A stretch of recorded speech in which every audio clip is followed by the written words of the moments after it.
Hello everybody and welcome back to another episode of Stone Philosophy. How are y'all doing? How was your week? How's it kicking, everybody? How you doing? Now, personally, before I introduce, the main man, Brad, as always. Yeah, I just want to throw out a few words for this week. I don't know if any other men are feeling this, but is it just me or has this been a hard week, people? This week has just hit harder than most. Now, for full reference, this is Jan 25th, so it's literally payday, but dude, this week felt harder than most. Not just salty cracks, end of the week kind of shit. This was tough. It's the Christmas of January, baby. The most painful time and the best time, depending on when you get paid. So, for those of you who are international, right, our non-South African viewers, we have a very varied payment system. Sometimes it's the 25th, sometimes it's the 1st. And it's also dependent on whether you get paid fortnightly or not. Yeah, and some people get paid the 15th, mid-month, or they get paid twice, actually. End of the year, end of month, and mid-month. Speaking from a corporate point of view, sometimes you get paid on the 25th or 26th, depending on the bank account of the company and your bank account. Good example, where Capitec, their net bank will take 2 days for it to transfer, even if it's an immediate payment, because net bank's full of shit. Right? There's a good example there. Yeah. So, but no, fucked. Completely fucked. And then fortnightly, which I know some people like that, they get paid on the 14th. They get another minimal sum on the 20th. And then on the last day of the month, they get the rest. Yeah. So they get paid fortnightly with lump sums in between. But that's people generally that get paid less so that they can carry it through the month better. And that's just from experience. There's other people out there that have it much worse. But nonetheless, we keep it moving, we keep it grooving, baby, alright? Broke, bank fed, we are still living life, my boy. Anyway, salty cracks are still salty cracks. Hey, a crack is a crack, alright? Old people live crackers. Anyway, how we doing, how we living, how we feeling? It is warm, for those of you, I can't say those that don't know. It is hot, alright? I am schwitzen, I'm perspiring like a motherfucker, alright? I legally classify as a wet wipe, your boy moist, alright? Also, for the people that hate the word, moist. There's people that don't get that close to the microphone. I'll put my mouth on this microphone. Yeah, I can't do the same thing, they'll all go deaf. I'll gob on this thing. But your boy is saturated. Just for a little bit behind the scenes information here, just so you all know. Brad sits a fair bit closer to the microphone than I do. Or he speaks a lot louder than I do. Nah, I'll be whispering. The drunker I get, the quieter I am, which is nice for a lot of people that want me to shut up. It's not good for the microphone though, right? It's just a constant argument. Well, no, I wouldn't say argument. It's like when it comes to setup, is I have to put the microphone closer to Brad. I have to put it so much closer to him. Because his voice is so much quieter. Yeah. So just a little behind the scenes information, just so you guys know. But anyway. Oh shit. Karma's coming at me today. Dropping stuff. But now we back, we laugh, we active, and we want to kick things off the right way, alright? Would you care to introduce how we like to start things from here on? New year, new traditions, new shit. So I thought I'd introduce a little segment for you guys. We'll call it, do you love it, do you hate it, love and hate of the week, whatever the hell you want to call it, right? To kick us off, I'm going to throw out something that's, so, bit of gamers here. Love playing some Rocket League, Brad and I love it. But when you got AI involved, right, there's this one guy. Now, we hate Chipper with a passion. Trash. Yeah, fuck 5 minutes. The worst AI you can imagine. The only time he's useful is because he stopped moving and he happens to block the ball from goal. This is the same UI, like AI, whatever the fuck you want to call it, that reverses into the goal when the ball's coming at you, that decides to boost for no reason, even though the difficulty is not on the right difficulty for boosting, because if you don't know, if the if the bots are not on All-Star or above, they don't boost. We have it set on beginner, but for some reason, this stupid fucking retard decides to boost, and he's the farthest from the ball. But he still decides to try and get there before the rest of us, and he knocks Brad out the way more than once. So, by the way, for the non-gamers, the adults, the man-children, and those of you that are married and suffering in silence. Yes, what is it? It is basically soccer for... It's Rocket Powercast. Yes, it is drunk driving premium. And literally, you collect boost points to hit the soccer ball into the other team's goal. You fly through the air, blow up people, bounce off of your teammates, and generally cause mayhem. Basically, imagine like an 11th Fast and Furious movie. No, imagine 10-year-olds playing soccer, but they got rocket power boots. Exactly. So basically, you drive a car and you hit it into a ball, into a goal. Pretty much. So we have this, robot, AI, UI, VI, AI, This box, VI, they, them, I. computer, that fucking thing. Yeah. And they happen to be called Chipper. Right? Chips at my fucking soul. So the point of the game, like soccer, you get the ball in the goal. He does everything not to get in the goal. He's in the way of the teammates, being us. He's in the way of the ball. He stopped goals more than once. Basically, Stole goals more than once. Imagine being a wingman and the person you're wingmanning happens to just cock block himself. We managed to get a Karen. No, not a Karen, because Karens are tolerable, alright?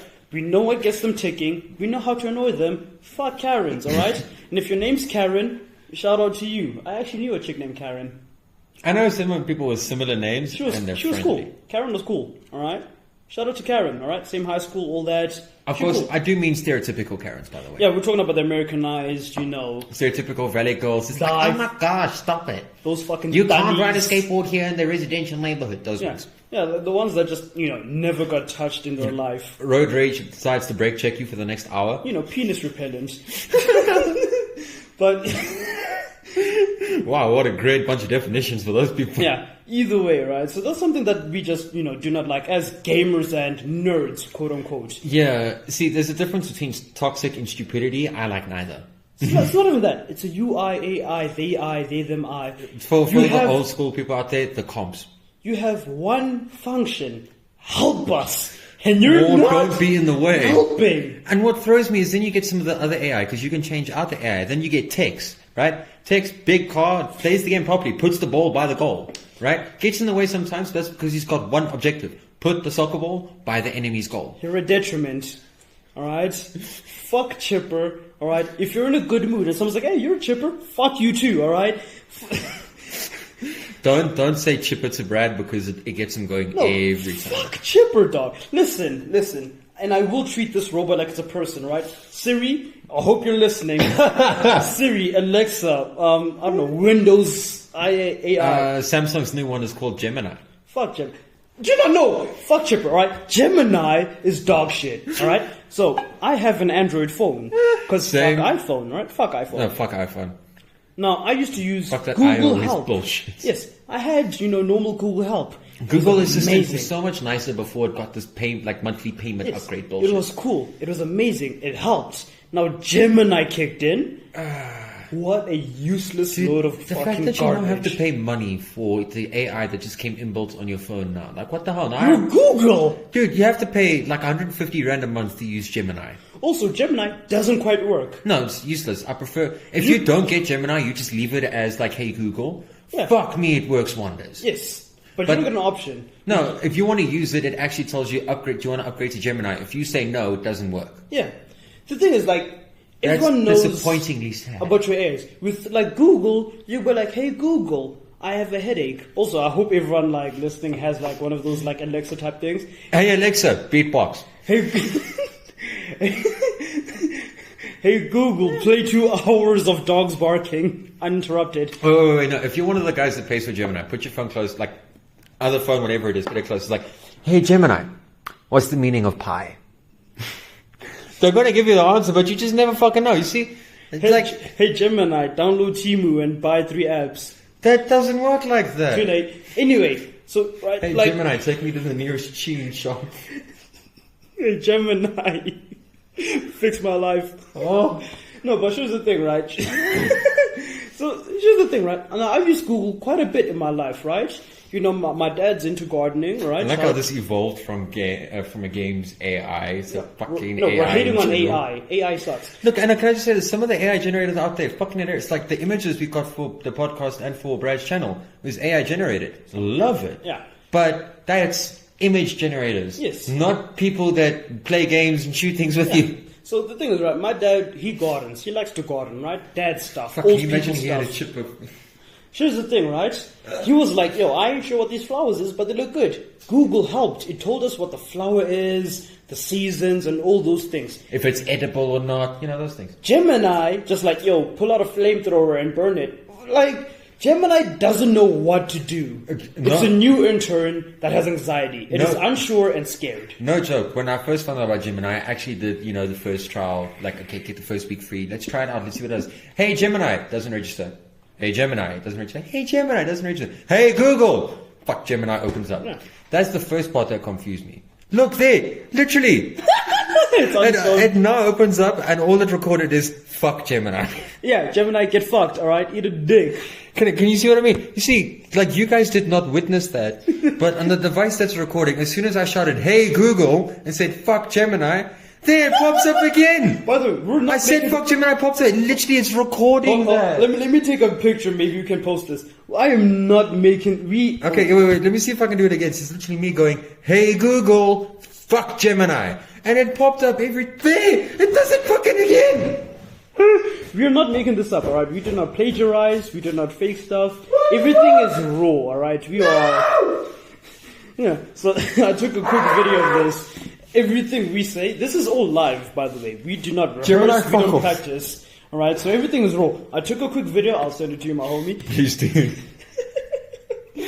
Also, the camera quality is like trash. It but doesn't like, matter. But yeah, no.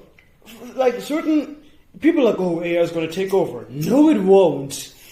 No, listen, if you still go It's too fucking retarded to get out of bed, let alone take over the If you planet. think AI is going to take over, Google symptoms of a headache. You have cancer, is what Google will tell you. AI is not taking over if that's what it jumps to. Before we change over, I'm actually going to throw this out because now we're going to get serious for a second, Brad. Elon Musk's Neuralink thing, this thing that's going on. So I can think of several problems with this, but what he's trying to do is implement Google access into the human brain and to speed up the neural pathways, the rate at which they fire. He wants to speed it up by 20-fold, right? Yeah. Now, I can think of several problems for this. First off, instant connection to Google means you have no need to learn because you've got instant access to information. Being able to look at Google means every online seminar that's ever happened is already in your brain. You'd have no need for school. Mm-hmm. Two, and this is a really problem with ChatGPT, is you use it for answers at school. You don't actually problem solve things anymore. You don't try and figure it out for yourself. You cheat because it's free access. It's there, right? I love the fact that it exists, but it's not, and it's moderated in the wrong way. It's making us dumber. It's moderated for money. It's not moderated for actual intelligent use, right? But here's another thing I'm going to throw out there, right? Hackers is a very big thing, right? Especially ransomware and things like that. You want to put technology inside your head. You want people to take you over, right? Here's one thing I'm going to throw at Neuralink. And don't come at me with, oh no, it's got firewalls. Any hacker that's determined enough can make it happen. The thing is, right, I'm not even scared of hackers because there was a short stint in life where they said you would have to pay a subscription on your Neuralink to block out ads. No, you see... That was a real thing. Imagine, you're having a nice dream or whatever. You're linked up, alright? You connected. You're busy fucking watching and you get hit with a fucking ad in your head that you can't skip. That's actually a valid point. Like, just on that, like a valid thing out of it, this planet, they monetize things. People, human beings monetize shit. Yeah. How are you going to monetize technology in someone's head? Imagine. What? Are you going to be like, okay, in 2 years' time, come get your Neuralink upgrade. If you don't, you're going to become obsolete. Can I just throw this out there? 50 years from now, Neuralink has got the 50th generation going on, right? What about the people that don't have the money to buy the newest Neuralink? There are going to be people out there without Neuralink that are just normal human beings, and they're going to suffer. The problem with this is there's no equality in it. If you're going to uplift people with genetic implants with machinery, it needs to be accessible to everyone. Otherwise, stop and think about it. What happened when a species is met by another species with superior technology? It's never gone well for the inferior species, right? I'll throw history in here, especially South African history. Look what happened when the Afrikaans first arrived against the Khoisan, right? You're looking at sticks versus guns. The inferior technology meant they lost. Right? And it's a very sad story, and stepping back from it, the principle is the same, right? So you're eventually going to get people in power that have neuro implants in their brain versus people who live out in the bundus and they don't have access to technology. I don't know what the fuck. There's an antenna in the guy's brain? Way. Right? It'll essentially drive wedges into this planet. There'll be a different form of racism, electronic and non-electronic. Wages. You said wages. Wages, my bad. But you see my point? It's something that I'm going to throw at the world, and I might get flack for this if they even give a fuck, is they don't stop and think before they do something. And I'll give another great example. Sorry, Brad, I know you're laughing. Me as a smoker, right? I feel threatened by this. But this unsmoker country thing that's been going on. Australia's been hit by it. It's illegal to smoke in Australia. They're trying this unsmoke South Africa concept. This thing's coming. It's finally hit this country. I do not believe it's going to get very far. I just don't. It's South Africa. But my point aside from it is, yes, in the short term, it gets rid of a lot of chemicals that are processed and it does better for the environment. But here's what it does. It takes away from a lot of jobs. Tobacco factories where they produce these things, they manufacture, dry, package, all of it. You're going to lose hundreds of thousands of jobs, right? Okay. The farms that grow the tobacco plants as well, hundreds of people are going to lose their jobs there. Aside from alcohol, which is the biggest revenue from this country, right? When most bought things from consumers. Well, we rank third, but yes. Yeah, no. So consumer products that you buy, we're not looking at industry or anything, just as a consumer. Alcohol makes the most money for the country. It does. We drink. Second on that list, and it's not close to alcohol, but second on that list is tobacco products. So gold leaf tobacco, which is one of the things, and American leaf tobacco as well, the American products, right? All of that makes a supreme income for this country. I mean, look what happened during lockdown. In South Africa, cigarette smoking got banned in lockdown. And we've smuggled. So literally, cigarette prices went from 30 Rand a box to 300 Rand a box. And we smuggled. And we still bought cigarettes that way. Alcohol became illegal and we started paying 800 Rand for a bottle that was 200 Rand. But we made it work. Yeah. This is the type of country where you make it illegal, it will still happen. See, South Africa has 3 S's. There's no thought before they make it happen. Yeah. South Africa, we have 3 S's. Sape, smoke, speaker. Straight. Which is the new Afrikaans word I learned. Speaker, which is the Afrikaans or the formal Afrikaans word for nying, clapping cheeks, and beating doonies. Nying would be the current colloquial Afrikaans term for it. Which is hilarious because a sewing machine, as the Afrikaners know, is a nine machine. Yeah. Yeah, my Mama calls it a naaier. Yeah, because it's a sex machine, direct translation. Yeah, pretty much. The reason I'm giving like a little bitch in my little corner, right? I'm still on the Neuralink thing. Dude, fuck the Neuralink thing. Imagine you don't pay for premium and your dreams and life is just in 144p. Can I throw something? Because this is obviously going to increase memory storage space, so you can have more memories in that, right? Do you pay when you run out of storage? Imagine you're going to got 2 gigs of memory. And as you go on a date with your first love, it's like, yo, storage full, delete some shit. Consider how... Dude, you look at some YouTube videos where there's 4.5 gigabytes to download, right? You look at a 4.5 gigabyte video to download at HD. Can you imagine you try to download that shit in your head? Dude, imagine you're on a date. Because we all know, like, sometimes, like, your phone be listening to you and, like, it starts recommending... Sometimes. I don't care. Ask Gemini.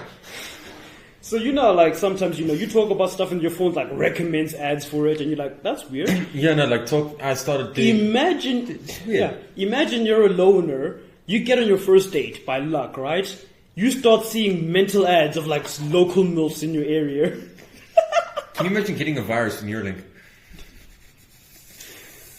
I feel like there has to be a separate entity. Like, there's hospitals and there's, like, IT centers. Dude, IT centers going to become the new wing in the hospital. They got the internet section. I want to know what it looks like. Because it's a Neuralink. It's connected to a human body, right? So, like, I want to know it's inside a human body, and it connects their synapses to a specific satellite so they can access online information. Yeah, but I want to know, like... That's the dumb shit for people that don't understand. Essentially, what they do is they take a...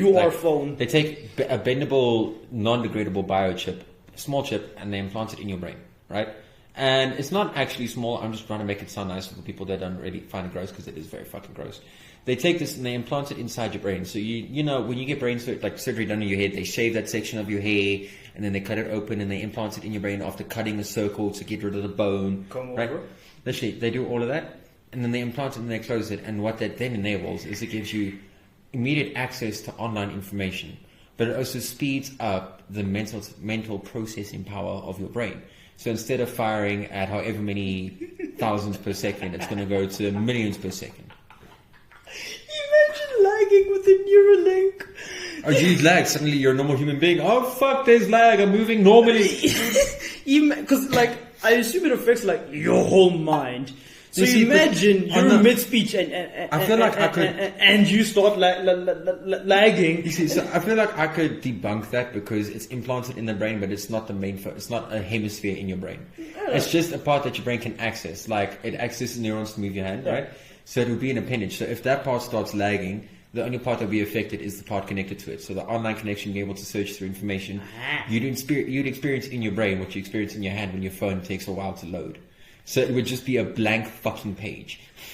Yeah, so you're just lagging, which is basically a stutter, alright? 100%. A stutter is a mental lag. So you'll be mid-conversation with a friend, right, who's like near-linked up. And you're like, oh man, this cool's like, yeah man, like I got it hooked up, I can see everything. And sometimes you're like, what the fuck was that?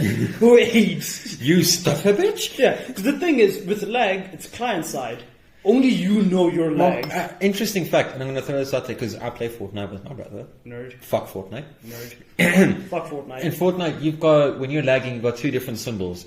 And they come in two different colors as well. You've got an X and you've got an arrow. Now they're yellow and red. Now the arrow means that your upload speed from your PlayStation to the server is low. Mm-hmm. Now what that means is your input is delayed, so they see you just fine, but you shooting anything is delayed on their end. Right? Mm. That's the one. And then you get the X. Now what that basically says is our server's malfunctioning, you're not connected to us strong enough. So fuck you.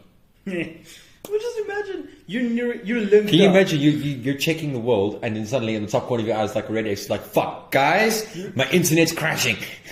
The thing is, with the lag, you could never go on holiday. Because the thing is, I've seen lag in games, alright? I'm kind of broke, so my internet ain't the greatest. You'll see one thing, you're talking to a data gamer, Brad versus a Wi-Fi gamer, me. I'm not a god. Anyway, right? Darted gamer. You'll see something, and you'll just freeze on that image. And then you're like doing something else, then like a second later. So lag in real life must be, it's like blacking out. You look at someone, and then you're looking at someone. Next thing you know, you're in Cape Town.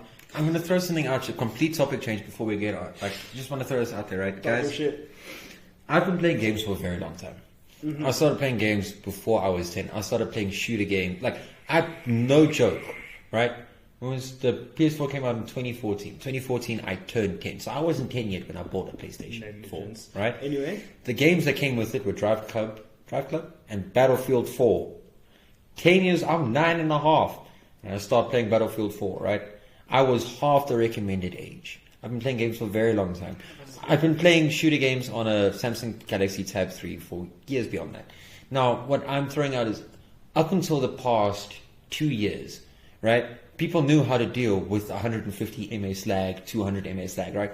Like, when Apex Legends was on mobile, I got to legendary rank dealing with 400 ms halfway through a match. Yeah. Like, you jive at 100, 150, people rock up suddenly, you dive to 400. Yes. But it doesn't matter, you've got a Spitfire, you just generally aim where that fucker is and you get it. Oh no, but see, the thing is, right, so I also have dog shit, and I'll run at like 400 to like 99.99999, right? Like, the worst lag you can max get. MS before the game doesn't load it anymore. See, the best part, and the reason, like, and I've said this a lot, people that play with lag are the best gamers instead of those with, like, your high exactly end. like, because the thing is, and I'll get to my point in that video you were saying. See, the thing is, with lag, you do everything 2 rounds before it happens. See, lag forces you to be the world's best predictor. Yes. You have to predict, where's he going to be, Yeah. where am I going to have to be, where's he shooting, where's he going to chase me to while he's shooting. Yes. You need to be so you have to plan it ahead, right? Yeah, so to explain this to non-gamers, once again, right? So this is how lag works, right? So imagine you're at work. The way lag works is you stand where you think your coworker would be, and you slap the air. And then a day later, your coworker gets slapped. Well, let me comport it for, now I'm not going for men and women that were around before computers was like a thing, or around for its very first generation kind of thing, right? Our parents. Right? When you're at work and you're trying to send an email or you're trying to open an email and you click on the icon and your laptop takes forever to load. 17 business days. That is what we would call lag. Yeah. Your computer is lagging behind, so therefore it is not running at optimal efficiency. Yeah. It is lagging. Now you get different types of lag in gaming, right? You get a rebound. So essentially what that means is regardless of where you move, you keep bouncing to different places, right? One of my favorite ones is, there's a whole bunch of different words that we call it, right? But rubber banding is my favorite way to explain it. Oh, yeah, you just go back to where you were. Exactly. You keep rewinding to the same spot. Doesn't matter how hard you push, whether you crouch, jump, sprint, run, fly, or dig. Doesn't matter what you do, you could run 100 meters. And then within the space of half a second, you're back to zero. It doesn't matter, like the game doesn't glitch loading you back where it was. right? It's just immediate blink your eyes. Fuck. Now I'm back here. Yes. I'm in the middle of an enemy squad, and I can't fucking It's run. the worst form of deja vu because you know you did it, but you're Exactly. redoing it. You're like, wait. And to get back to my point, the reason I bring this up, right? And you can very obviously see Brad is one of the people like me where if I'm playing Fortnite on a PlayStation and my MS drops, if my frame rate drops to like 20 frames a second, I'm running at 400 MS, I will still win. Oh yeah. Doesn't matter. Now I'm playing with like my brother's kind of age group right now. So I'm playing with young kids. Children. Fortnite is the kids' BR, right? Let's be honest, right? And I open mic because I like to talk to people, you know, you'd be surprised. And I hear them complain, it's like, oh shit, my Wi-Fi is lagging, I'm at 100 MS. So me being me, and I'm like, what MS you normally run? Oh, I run at 20 MS. That is beyond good. Full disclosure, I run at 20 MS when no one else is on the Wi-Fi. Yeah. So now we're talking midnight, everything's off, no WhatsApps, and I'm playing Assassin's Creed Valhalla. Yeah, pornography thing like hours. that. Then I'm running at 20 MS, and that's when I'm playing an offline, like an online game, but I'm playing solo levels. Yeah. The second other people come involved, I drop to 300 MS. Doesn't fucking matter. If I'm on if I'm in a party chat with someone, I idle at 300 MS no matter what I do. Yeah. Fact, I can deal with it. But then this little kid's complaining, oh no, I'm at 100 MS, I can't shoot. So in game, I walk up next to him and I tap him with a gun, like in Fortnite. And some kid look at me. He's like, what? So what's your MS right now? Because you obviously can't hit this guy. What's your MS? He's like, oh no, I'm at 150 MS. So I'm like, hold that thought. I look to my right and I snipe someone at 100 meters. Now, Fortnite's got horrible sniper drop. Horrible. Mm-hmm. The travel time is horrendous. And I still picked the guy at 300 MS at 100 meters with a headshot. I dropped him. Reaper sniper rifle for people that actually want to know. Reaper sniper rifle, dude had like 50 shield. Pegged him in the head and he dropped. Right? He was the last person in his team, so he got eliminated because we're playing, playing ranked 2v2s, duos. Yeah. Now, I look back at the kid and I'd be like, he looks at me, he's like, wow, your MS must be really low. And I laughed. I laughed at this little kid. He's like, why are you laughing at me? And the kid gets upset. And I continued to laugh. I couldn't catch my breath. Yeah. And when I did breathe, I very, very bluntly said to the kid, if I can do that on 400 MS, you can snipe someone at 200 meters on 100 MS. Because listen, Kid went dead quiet. Yeah. And my point behind this, like, I'll give you 10 hours. Like, my point behind this is, when did the expectation of perfect connection become the normal standard? It's like me. It's like someone coming up to me and saying, "Oh no, I bought a Lamborghini last week for 200,000 rand, or for like 10,000 pounds." Be like, when did Lamborghinis become the new fucking normal? Yeah, because the thing is, to understand lag, right? I did it yesterday. It's only happening today. It's pretty fucking much. It's Right. the best description. So again, to dumb it down for our non-gamer kind of people, right? See, the closest that I can understand the experience is when they're trying to watch something Yeah. and it freezes, or when they're working and the laptop doesn't load quick enough. So I'm trying to get to MS, right? So basically, Ooh, right? that cold wind is nice, guys. Give me a second. I'll be right back. So anywhere from 0 to like, 200, you're doing exceptionally well, all right? You're looking at like 80 to like 100%. That is very good. Not that anyone cares, but that wind is lovely. So from 250 to about, 300, you're getting shaky, all right? You're in the middle. It's not great. It's not good. You can manage. Past 350, you're struggling. That's poverty. That's in pain. See, So, once you clear 400, that's when you start worrying about rebound. And another very common one is no rags, or I would say no registration. yeah. So, essentially, imagine you're pointed at someone with a gun, right? And you fire off a whole mag, and your bullets don't connect with him. Like, you can see he's running around, his shots are landing on you, but you're shooting at him and it doesn't register. So no rags, because you're not doing any damage, right? That's one, and it's my most hated one, to be completely honest. Yes. But another one is, especially when your movement is lagging, the other guys seem to teleport all over the place. Yeah. And so you start assuming they got speed hacks and shit. And so you realize, oh, fuck, I'm running at 500 MS. Yeah, I'm poor. That's it. Like, so the thing about lag, right? You adapt to it. Your You learn, Neuralink paused. right? Yeah. See, lag, right? So the thing is, once you adapt to your lag, you know how your lag works. Dude, I said the exact same thing to this little kid. It'd be like, your lag's low. And then the kid had a heart attack because we dropped to 600 MS because the server was struggling. Nice. And he had a heart attack. And I said, kid, listen here. If you can't shoot someone at 600 MS, you have no right to be on the game at 100 MS. He's like, what do you mean? It'd be like, true skill shows up when you're at a disadvantage and you still win. Yeah, you adapt to it, alright? Instead of shooting someone now or doing something now, you know you're lagging, so you do it 2 days before, so it happens now. You've got to preempt it. Like, you know someone's most likely going to run around that corner. Exactly. So you fire a rocket launcher, and you're hoping and praying, that thing blows up, someone runs out 2 seconds later, he takes damage. You do it 4 business days before it actually happens. No, a true story, like I did something very similar in, it wasn't Fortnite, it was Apex, right? Now in Apex, you don't really get rocket launchers, but sometimes you do get some proper bullet lag. Yeah. Now I'm running the longbow, which is the semi-auto sniper in Apex, right? Now, when I say I had some lag, I'm running at 700 ms on mobile. It was tough. Yeah. But I got the longbow out, and dude, we're playing in Capital City. Someone always runs out of that building, right? Yes. This is the center building. Someone always runs out of that door, whether they slide out or they run out. So me being preemptive, throw a thermite grenade, so it makes a fire line in front of it. And because I know they're going to jump, I just start tapping shots where I expect their head to be, right? Yes. Now, I fire those shots, I turn away, and I then get the notification I eliminated someone. So I turn around, true as shit. While I wasn't, like, after I turned around, after firing the shots and then turning away, my bullets connected with someone. Yeah. The dude had arrived after I turned away, but my bullets only connected then. Yes. And for what it's worth, he didn't die from thermite damage, which he should have. As anyone in Fortnite knows, if Apex knows, if that dude's got no shield and he lands on that thermite and he doesn't get off it, he's fucked. Yeah, and I didn't throw it like he jumps over the flat line, like he'd have to go diagonal out the door to get away from that long line of thermites. Yes. Didn't die from the thermite damage, he only died from headshot damage. So yeah. There's no ragging for you, there's lagging for you, that's literally everything compounded into one. Yeah. Didn't take damage from the first thing I threw, didn't show up when I fired the shots, but he still died after I placed the shot. Exactly. You do it like 4 business days before it happens. A lag is a stutter, alright? You know the word, you know what they want to say, but they struggle to get there. 100%. You get me, right? You know the word. He knows the full sentence in his head. He's ready to say it.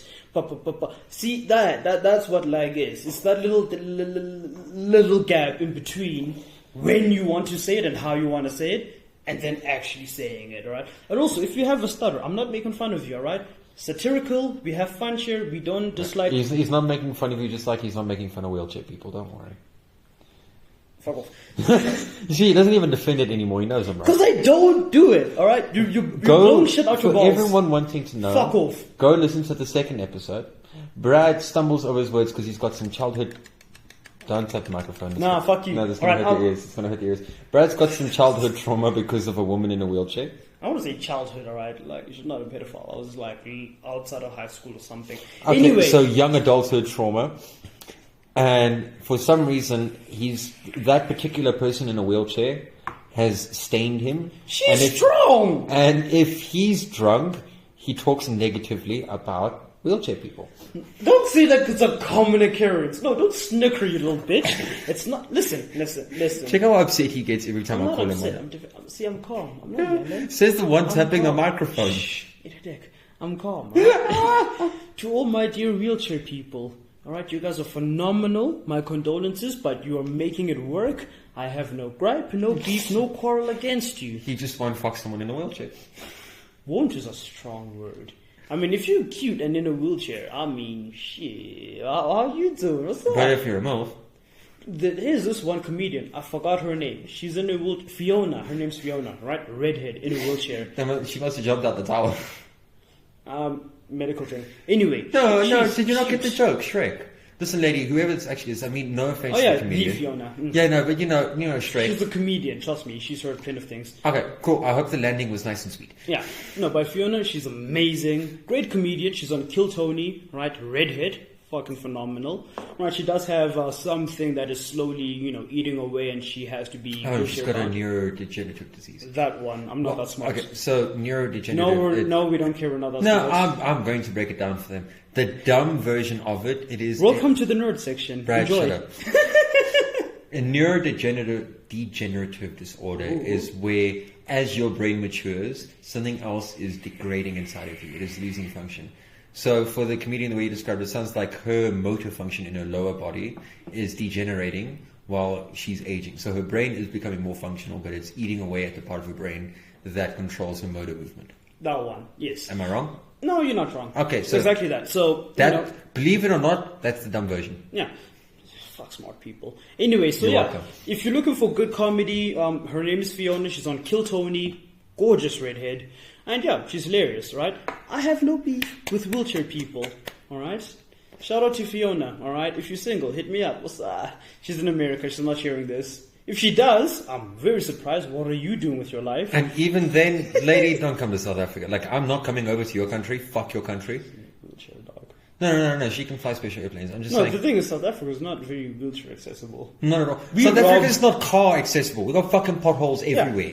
Listen, we do not discriminate. You are getting robbed, regardless of your situation. I love that statement. We do not discriminate. You're getting fucking robbed. Yeah, if you have something, you're getting robbed. Fuck, I love that. No, I we don't love it discriminate. so much. Dog, people will break into your car and steal your energy. Like, What's the other one? You said something in the kitchen earlier, and I also paraphrased it. I fucking loved it. I forgot. I'll be forgetting a lot in life. This is a religious thing. People be warned, right? But Brad said very clearly, God cleans all our sins, right? So may as well fucking indulge. Oh yeah, dog. Listen. It's in the Testament. I don't know what the Testament is. I hosed myself. I'd be like, Yeah. that's going on my fucking He wall. died for our sins. So if you don't sin, Jesus died for our sins, my God. same difference. The religious guy, The son of the big dude. one of the gods, one of them, died for our sins. Which the means Son, the Father, and the Holy Spirit. so this is shout out to the Goose, my favorite like YouTubers, right? And I'll give Brad some credit. I found him on Instagram by mistake, and I watch a lot of the guys who do very similar shit. 12 o'clock in the morning, 5 guys on a gamer group, which I'm trying to get Brad involved in, but Whatever. So that's what I deal with. like, so he one of the YouTubers, Soup, right? Great guy, Southerner, American. He has a band, all right? Forgot the name. Wow. I forgot the name. Great follower. Yeah, because I'm on the YouTube channel, not the metal band. He does make a great metal band, though. It is Slackjaw.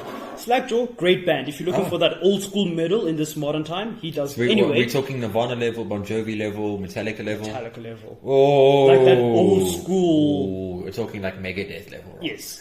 But he made a great joke, right? Which is hilarious. Like, God saw all the sins of the world and still chose to die for us. So at some point, he saw someone jerking off to Waluigi porn and still chose to die for us. And listen, I laugh because, like, if you look at it, he saw all the sins of the world, alright? Our Lord, our Sky Daddy, as the horse called him, right? Fucking hell, bro. No, that's an actual term that I've heard chicks use. They call him Sky Daddy. Anyway, right? He saw all the sins of the world, all of them, from, the end of time. So he saw you guys stroking your schmeat to Rule 34 low punny. And still said, you know what? I'm willing to do this for you guys.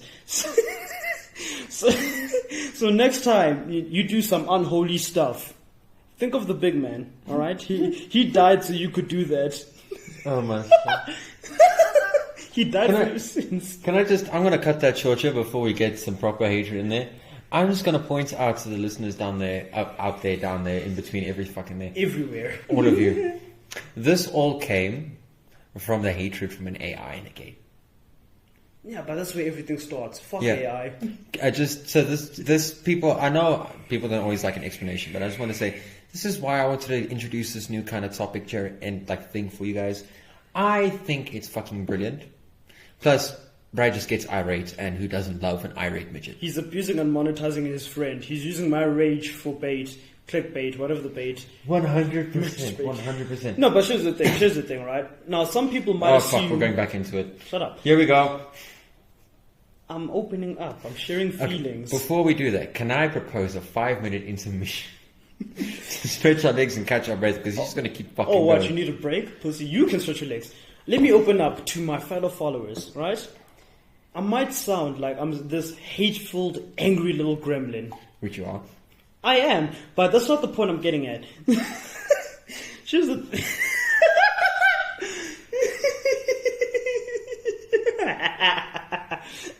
Listen, I'm not clearing anything. I'm just making it apparent. I am angry at the world. Mm-hmm. Why? I'm not quite sure yet. I can answer that one for him from the outside perspective. I'm sure. No, Brad seems to hold everything to a high standard. Yeah, I'm sure everything's high. When it doesn't meet that particularly high standard, he gets angry and judgmental. Yeah, because if it's not good shit, it's shit. I answered the question for him. You're welcome. Anyway, so look, I might come off with this, negative Nancy type of guy. You don't actually look. I'll say this, if you're someone who gets offended easily, you won't like Brad. Yeah. But if you're not, personally from my end, I don't take it offensively because for me it's just fucking hilarious. Yes. I seek the funny side of life. Although I may come off, a little, bitchy, I'm happy. Air quotes. Oh, yeah. No. Listen, I want to ask you to wrap this up because I have a topic I want to throw out there today. So. Speak, boy. No, give us your last fucking thing. Come on. I'm happy. I'm enjoying life. I love life-ish, kind of, maybe. I don't know. We're friends with benefits. So be happy. Do your thing. Don't get offended. Don't be a little bitch. Love. Mwah. If you're single, hit me up. Speak, boy. Okay. Thank you. Okay. Now, the topic that I want to propose to everyone today, and I'm stealing this from Instagram, and it ties in to Brad's irate, long-ass complaint. Hold. Hello, guys. Hi. How you doing? It's the same fucking episode. Why are you saying hi? We're re-recording, so they don't know that. I'm not re-recording. I'm breaking it up so... Okay. Media magic. Shh. For those that actually want to Hi, know... guys. How you doing? Brad, shut the fuck up. Fuck. He did... Obviously, his drunk brain did not catch on. For those wanting to know, I'm recording mobile at the moment. Because it's easier, it's more accessible, that's besides the point. We're broke. The editing makes it annoying to convert audio to video files when they're over a certain size. So, me and my smart brain... I'm like, okay, instead of recording 2 fucking hours worth, because that's how long we're going to go, and I want to give you guys the best quality content, my brain's like, you know what we do? You pause, you end it, you start up again, they're not going to know the difference. What does this twat decide to do? Hi everybody, welcome back. You didn't explain that to me, so I didn't fucking know, alright? No, fuck you, you didn't, I don't, listen. I'm keeping this in for them, by the way. They're Fine, experiencing I don't this give a movie shit. magic. Hello, lovely people. By the way, for those of you unclear, D-Money over here, the smarter one of the two of us, he does the editing and the smart guy shit, alright? So I just sit here everything. You and just yell. post it on YouTube. Barely. When he's in the mood to do it. I sit here and yell, alright? He didn't this wasn't planned, which is how we do most things. So fuck me for trying to be polite and nice to our lovely guests. I think people are fucking love this little thing. I can keep it in or we can redo it. What do you want? No, we're keeping it in. We keep it raw. Alright? I do not use protection because protection is for pussies. They're gonna hear all that behind the scene bullshit. You know that, right? Exactly. Who doesn't like behind the scenes? Because behind the scenes is where the fun happens. No, okay, I'm gonna throw out some shade and I want to say no offense, but I mean this in full offense. Joe Rogan, my guy. I've been watching some of your shit now to catch up, and you know what? Honestly, enjoy the content. I hate the way you talk with the people, your guests. Like, and I watch your Neil deGrasse Tyson episodes because dude, fucking lit. I love that shit. You don't know better than him. Let him finish answering the question you asked him. That's all I'm going to say. That's all I'm going to say. You don't know better than him when it comes to astrophysics. Why the fuck are you correcting him? Also, by some ungodly miracle, if Joe Rogan does hear this... Hi. Sup? How you doing, fam? That's it. I ain't got nothing to say. Shout out Theo Vaughn. Shout out... I forgot the massive Italian guy who's heavily onto drugs. Yeah. Right? In no negative way. He's very legal. He's doing everything the right way. Is this the MMA guy? Joey Diaz. No. Joey Diaz. Oh. Joey Diaz, a fucking legend. Shout out Bill Burr. Shout out Theo Vaughn. Pretty sure Diaz is UFC. No, that's a different Diaz. Okay, is that the other? Okay, yeah, no, because I know Rogan is also very, very UFC. I think he's a judge for the UFC now, isn't he? Yeah. Yeah. And he has been, he was also, what was that competition he was in a while ago that started off his whole online career? Fear Factor. Fear Factor, thank you. Yeah. So that's where he comes from, right? Shout out Joe Rogan. But, and I'll throw this much. If you guys are into that conspiracy theory talk and all of that, go his way because we have some conspiracy theory shit on here, but as Brad very keenly pointed out on the first one, this is guy talk, this is stories, this is bullshit and anything and everything in between. Conspiracies are fun. Yeah, I mean, look, we do talk about some of them, but like... See, here's my thing, right? I'm getting on it, I don't care. He doesn't, for disclosure, Brad is not one for research or shit like that. He's the spin doctor. Yeah. I'll actually go sit and find things about the world and understand things before bringing it onto a topic. That's why I'm generally the one with all the information. As the unseasoned white people would say, I do it for the vibes. Anyway... Unseasoned? Yes, unseasoned. No, anyone that believes that, their lack of personality is overcome by their quirkiness. Guys, I'm a smoker. You obviously are smoking the wrong shit. Yeah. No, you get people with no personality. That's like, no, I'm quirky. No, bitch, you're weird. All right. 100%. No one can associate with you. Anyway, shut up. So, all right. Here's my thing. Conspiracy theories are fun, right? Mm-hmm. Now, not the actual thing, but there's reasoning. For example, right? I always have an example after yours. People are like, the moon landing is fake. What do we gain and lose from that conspiracy? Well, it's faked, okay, and Marvel's fake. Yeah, exactly. And so let me give you a much broader one, and I'm gonna take this. This is Joe Rogan's online opinion of aliens, right? Yeah. Now, I agree with Neil deGrasse Tyson to a degree. If aliens have the technology to travel through the universe and go to different planets, why the fuck would they come to study us? Yeah. We are a violent race that kills each other for almost no reason. We create the worst acts of debauchery. Right? We kill people for no reason. Our human species has created some of the most cruel, sadistic people in history. We made One Direction. Aside from that, you've got people like Stalin, Hitler, Putin. You've got some manic people out Justin there. Bieber, Peter, and then Drake. on top of that, you've got some of the weirdest people in power. Like you've got Trump who's in power. Trump is pulled out of the UN entirely. Yeah, right? He's also raising the import cost by 25% for America itself. Everything in and out's extra money now. It's right? Trump. Exactly my point. You got people like that, and aliens that can fly through space are going to stop here. Why? I don't think we're very interesting. Like we are interesting studies, like things to study. Like we find orangutans interesting to study. We're fun to watch. My point exactly. Like we're fun to watch. We love watching nature because it's beautiful and they're funny. It's we don't want to copy them. Yeah. It's like watching preschoolers fight. Now, Joe Rogan's opinion is that he finds us incredibly interesting. And to a degree, we do create some amazing things. Right. We do. But that comes out of a hot mess of ugly. Yeah. Now, excuse me, Joe Rogan's opinion is that a lot of these crafts are unmanned. They're all probes. And to a degree, I can understand that. Like, let's say we're now proving that aliens do exist. And I won't say they don't exist because we've got no proof. And there's a section in an episode, I can't actually tell you which one, where we broke down the alien conspiracy, like how we felt about it, things on it, shit like that, right? Brad won't remember because he was drunk. No, I don't think we recorded that. I think that was like a normal chat between you and I. No, I did. I brought up the same section. We did a much smaller segment on it. Okay. But because the definition, the way we explain it, like it was a very short thing. Is my perception of aliens is you cannot definitively say they do and don't exist because we've got no proof. It's Schrodinger's box all over again, right?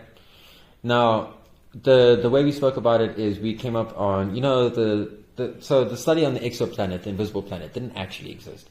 They disproved it so the reason they thought there was an exoplanet is Neptune at the time was being affected by gravitational force that they could not see. And so they assumed it was an invisible planet. Lo and behold, Pluto happened. Now, Pluto was being affected gravitationally by something else, which turned out to be the Kuiper Belt. You know, that asteroid thing between us and everyone else. No, that's the other one. I'm talking about the one on the outside. The very big one, right? The Kuiper Belt. Now, they assumed that there was another invisible planet behind Pluto. No, it was just being affected by so it was actually affecting other things with its gravity from the field, and it was just being distorted, and that's how they caught it, long story short. But there was a very hot topic for a while of a planet that exists in a different color spectrum. So physically or materialistically, I'm not quite sure, I would say it probably still exists, but the light that it emits is not visible to our naked eye. So therefore, we would not be able to see it, right? Now, I found that interesting in we are carbon-based life forms. We reflect certain color spectrums, which is why you've got white people, Indian people, black people, such and such. The pigments in the skin reflect a certain color. Yes. That's how color works. Now, there's different spectrums that we cannot see, right? So who's to say that their entire corporeal bodies only exist in the ultraviolet spectrum?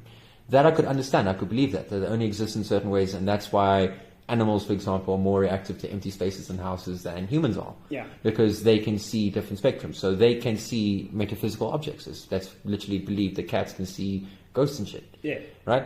So who's to say they don't exist in a different color spectrum that we can't see, that we can't process? I can believe that. But I am of the like-minded thing with if there are spacecraft, they're probes, because they're here to study, but they're not here to inhabit or to, exhibit or copy or anything like that. They're it's literally they're that sadistic, they're barbaric. Okay, let's keep looking. Yeah. Honestly, I think that's as far as it goes if they do end up visiting here. I'm not saying they haven't visited in the past. We've probably taken lessons from them, and that's why we have certain concepts that we do. I mean, consider in certain points in history, we've made humongous breakthroughs in short periods of time. Yeah. Look at the period from when the first computer was made to now.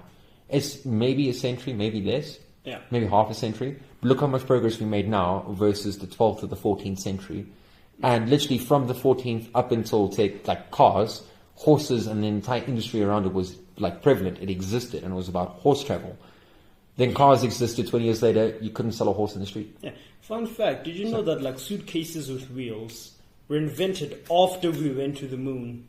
Mm-hmm. We had computers, rockets that could take men to space, but now we were carrying suitcases. Mm-hmm. But in conclusion, in short, to summarize what my good buddy just said, officer, I was not speeding. I was just on a different spectral plane. Yes.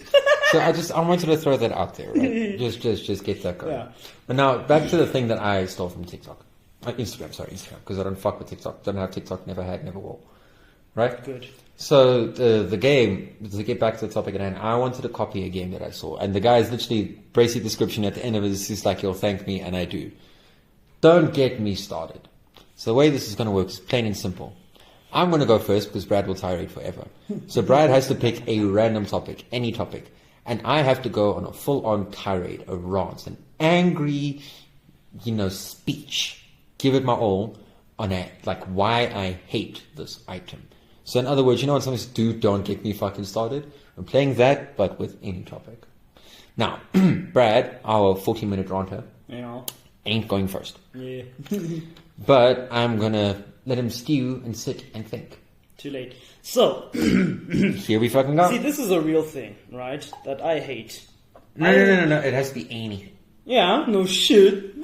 You're gonna start us off easy. Okay. Yeah. So you don't weigh in on this one, okay? You weigh in on your own one. Obviously, but I'll give a short description. Right? So this is a real thing. You can look it up, right?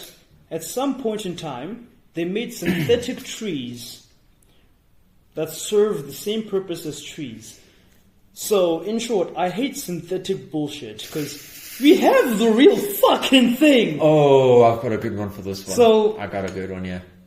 Don't get me started, all right? Take it away. Take it away. So I'm gonna throw this out now. This "Don't Get Me Started" is purely based on the how fucking stupid are you people? In World War II, Churchill confused the fuck out of the Germans. You know how? By dropping inflatable human paratroopers, making the Germans think that there was an army. How fucking dense do you need to be to see a stagnant thing floating in the sky, being blown side to side because it weighs fuck all, and you assume it's a human being? How fucking dense? How? What? No. I'm sorry. You guys were awake for days on end because of certain chemicals that you ingested. You fought Russians, you fought the English and the American and the French at the same time. But you couldn't figure out it was floating fucking plastic? You go fuck by balloons. And at the same time, it gets fucking worse because the Brits have done this to someone else. I can't tell you who. But during World War II, whichever fucking country decided to stir cock, do you know how they kept them away from the coastline? They set up wooden fucking people and inflatable tanks, and they left it there. So when boats came past and they used fucking binoculars, they couldn't figure out it's made of fucking wood. That Home Alone type shit. Oh no, it annoys me. I'm not fucking that because this is not. I'm just going on World War II shit. Yeah, let me throw in a real world. Let me throw in a real world application. Why the fuck are you hiding antenna towers like they're trees? Who thought it was a bright idea? Oh, look, a cell tower. Let's make it blended. It's 5 times taller than a normal fucking tree. Yes. But they decide to make the entire thick cylinder, the thick part of it, the part that you see, fucking brown. Now, I don't know about you and anyone who doesn't understand. A tree's not brown to the tip. It stops. The top of the tree is fucking green because of the branches. Yeah. Unless it's a dead fucking tree. Then there's no green. It's also not symmetrical. But they're understanding. Do you know what they do? They make the cylinder brown and the weird pieces at the top, they make that green. If you're gonna go all the way, put fake fucking branches. Yeah. But do they? No. Sorry guys, I'm probably breaking your ears here, but fuck that synthetic. Yes, sir. Yeah. And now I got one more thing. I've got another one to throw at you. People are dying from the synthetic food that's being put out there. This rubber food that's getting sent into the world. Like, kid, this is South Africa. We love our spaza shops. We love our little shops in the corner run by the Black Tunny, right? We love that shit. Do you know the places that where they're buying the meat from, you can't order food from them anymore. You can't order ready-made food from them because it makes you sick. It fucking kills people. Now tell me, why? Oh, why, on a planet where food is in short supply, are you trying to poison people with it? You want to make synthetic food that makes them healthier, not kill them!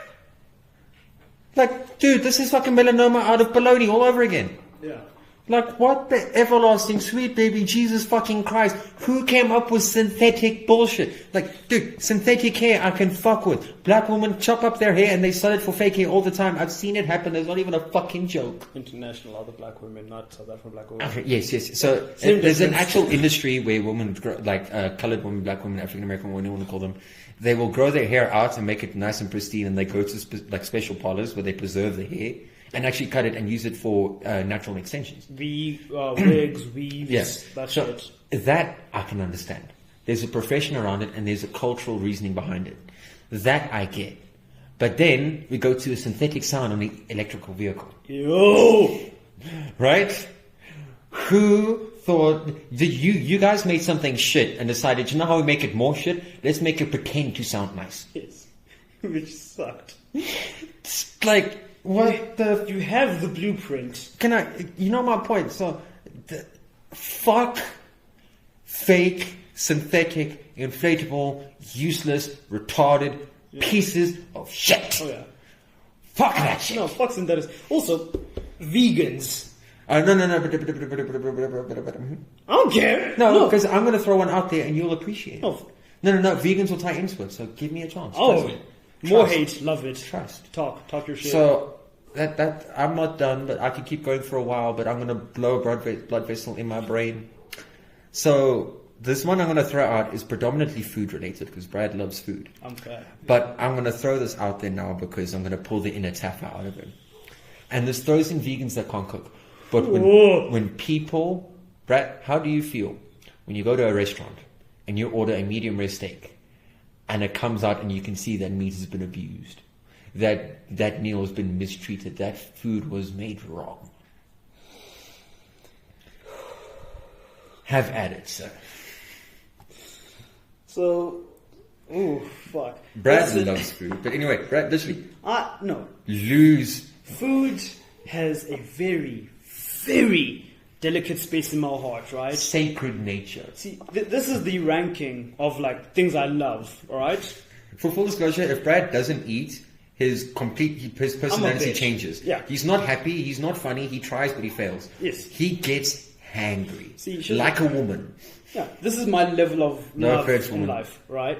So there is family, friends, cars. Well, no, food, then cars, because I can walk anywhere. All right, I don't mind. We have cars, family, friends, food. Yes.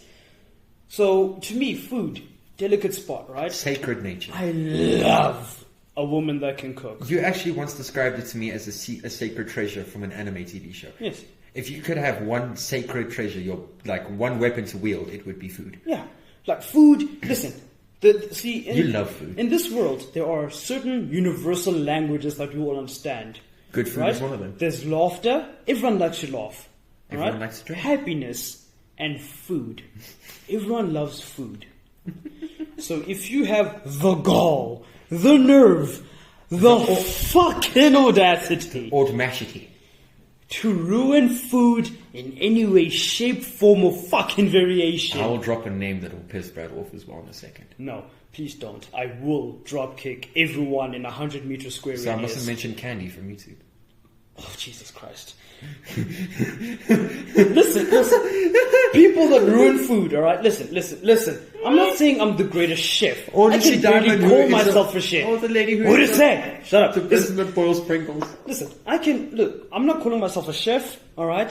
I know how to cook decently. My mother knows how to cook, but that's my mother. I will eat whatever she puts on a plate. That is my happy place. My mother is master chef level decent. Because, listen, my mom, biological mom, right? She wants me fat, so she knows how to do that. Right? I love that fucking rhymes, dude. Yes. Now, my dearest homie, his mom also knows the kitchen quite well, and I will plump up. I will give a backstory later on. I don't know. She competed in MasterChef South Africa. That one too. She's a phenomenal cook, alright? Now, there's different levels of cooking, of course, right? There's cooking with passion, cooking with skill, right? My dearest mother, she cooks with passion. Good food tastes different, right? Like, you can eat at Gordon Ramsay's restaurant. It's good. But when your mom cooks a certain bullshit meal, it tastes unlike anything else. It tastes like home. Exactly. Right? And then there's cooking with skill. You know your shit. You emulsify. You sous vide. You marinate. Whatever the fuck. You season. That is cooking with skill. Don't it tastes really good. souffle. Sous vide is also a cooking technique. Yeah, you wrap it in a bag and let it boil in the bag. Ah, is that what it's called? Yeah, sous vide. Anyway, so I love food.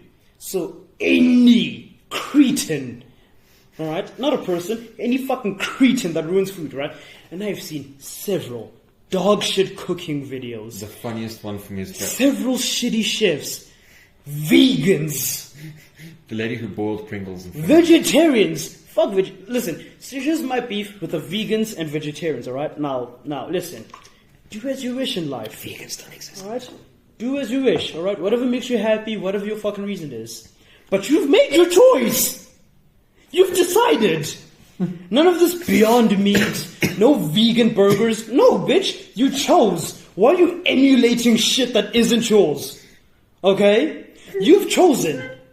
Alright? You're saving the animals. Good for you. More for me. Alright? I'll eat steak to compensate for your lack. Leave it alone. Don't give me no fucking cauliflower braised beef that ain't fucking meat. Alright? Don't get him started on tofu. Oh, Jesus. Listen, I am a male. I know meat. I have schmeat on me. Constantly. Alright? I have boerewors between my fucking legs. I know meat. I know protein. Alright? It is tender. It is medium rare. Alright? Moist, juicy. Why? You've made your decision! Brad's best description of a steak, it must be like a woman's pussy. That's different. Well, same thing. I like my shit bloody. And that comes in all meanings. Moving along.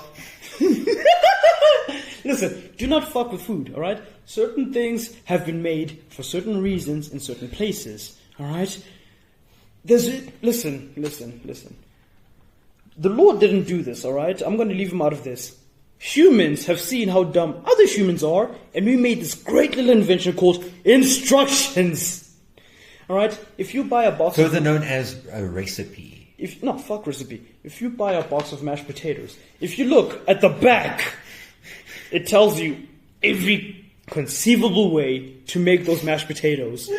And your fucking retarded mindset is like, you know what? I know how to do. Listen, there is wine pie where you take pastry, put it in a dish, you pour wine, you pour flour and baking soda, and you shove that dog shit in an oven. How fucking dare you ruin alcohol, right? My third love. And food, my fourth love. How dare you desecrate God's greatest creations? There are starving children in the world. Starving people in Africa, of which I am one of. And you dare ruin good shit like that. Food is sacred, it is holy, listen, Eve turned against God for food. Alright? She had one rule, don't eat the fucking apple. And she ate the apple, why? Because food. And she was like, you know what? Food. Apples, insanely good. She ate that apple, why? A snake told her to. Alright? Schizophrenia told her, hey Eve, eat the fucking apple, alright? Because snakes don't talk, alright? That bitch just in a tree, wagging tongues. Alright? She ate the apple because food is life. Alright?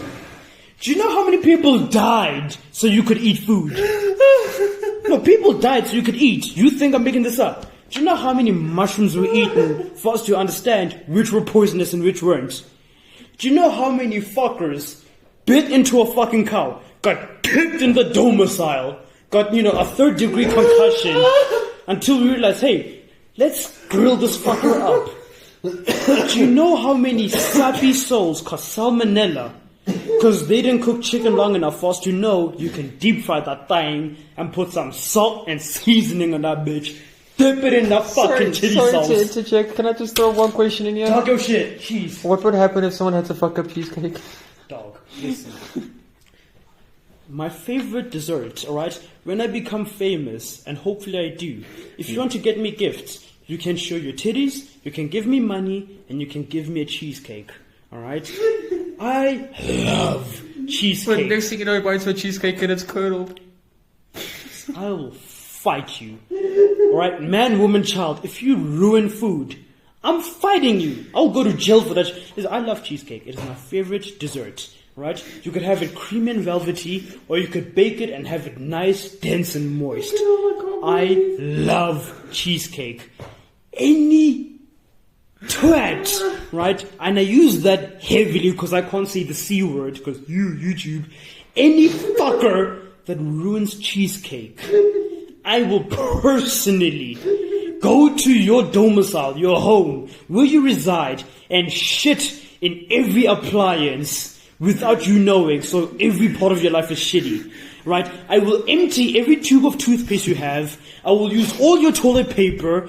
I will unplug your geyser. I will remove all your alarms so you have to fucking be late for work. I will ruin your life if you ruin food, alright? This is a threat, YouTube. I'm threatening people's lives. If you ruin food, I will be your worst enemy. And we're not gonna do something crazy like stab you. No. I will go to your house and I'll unplug you all your appliances and I will reset all your clocks so you'll never know what time it is. Right? Okay. I'm going to your car. I'm calling someone. This is the last video segment, Brad. You got one sentence left and then we need to go on to the next one.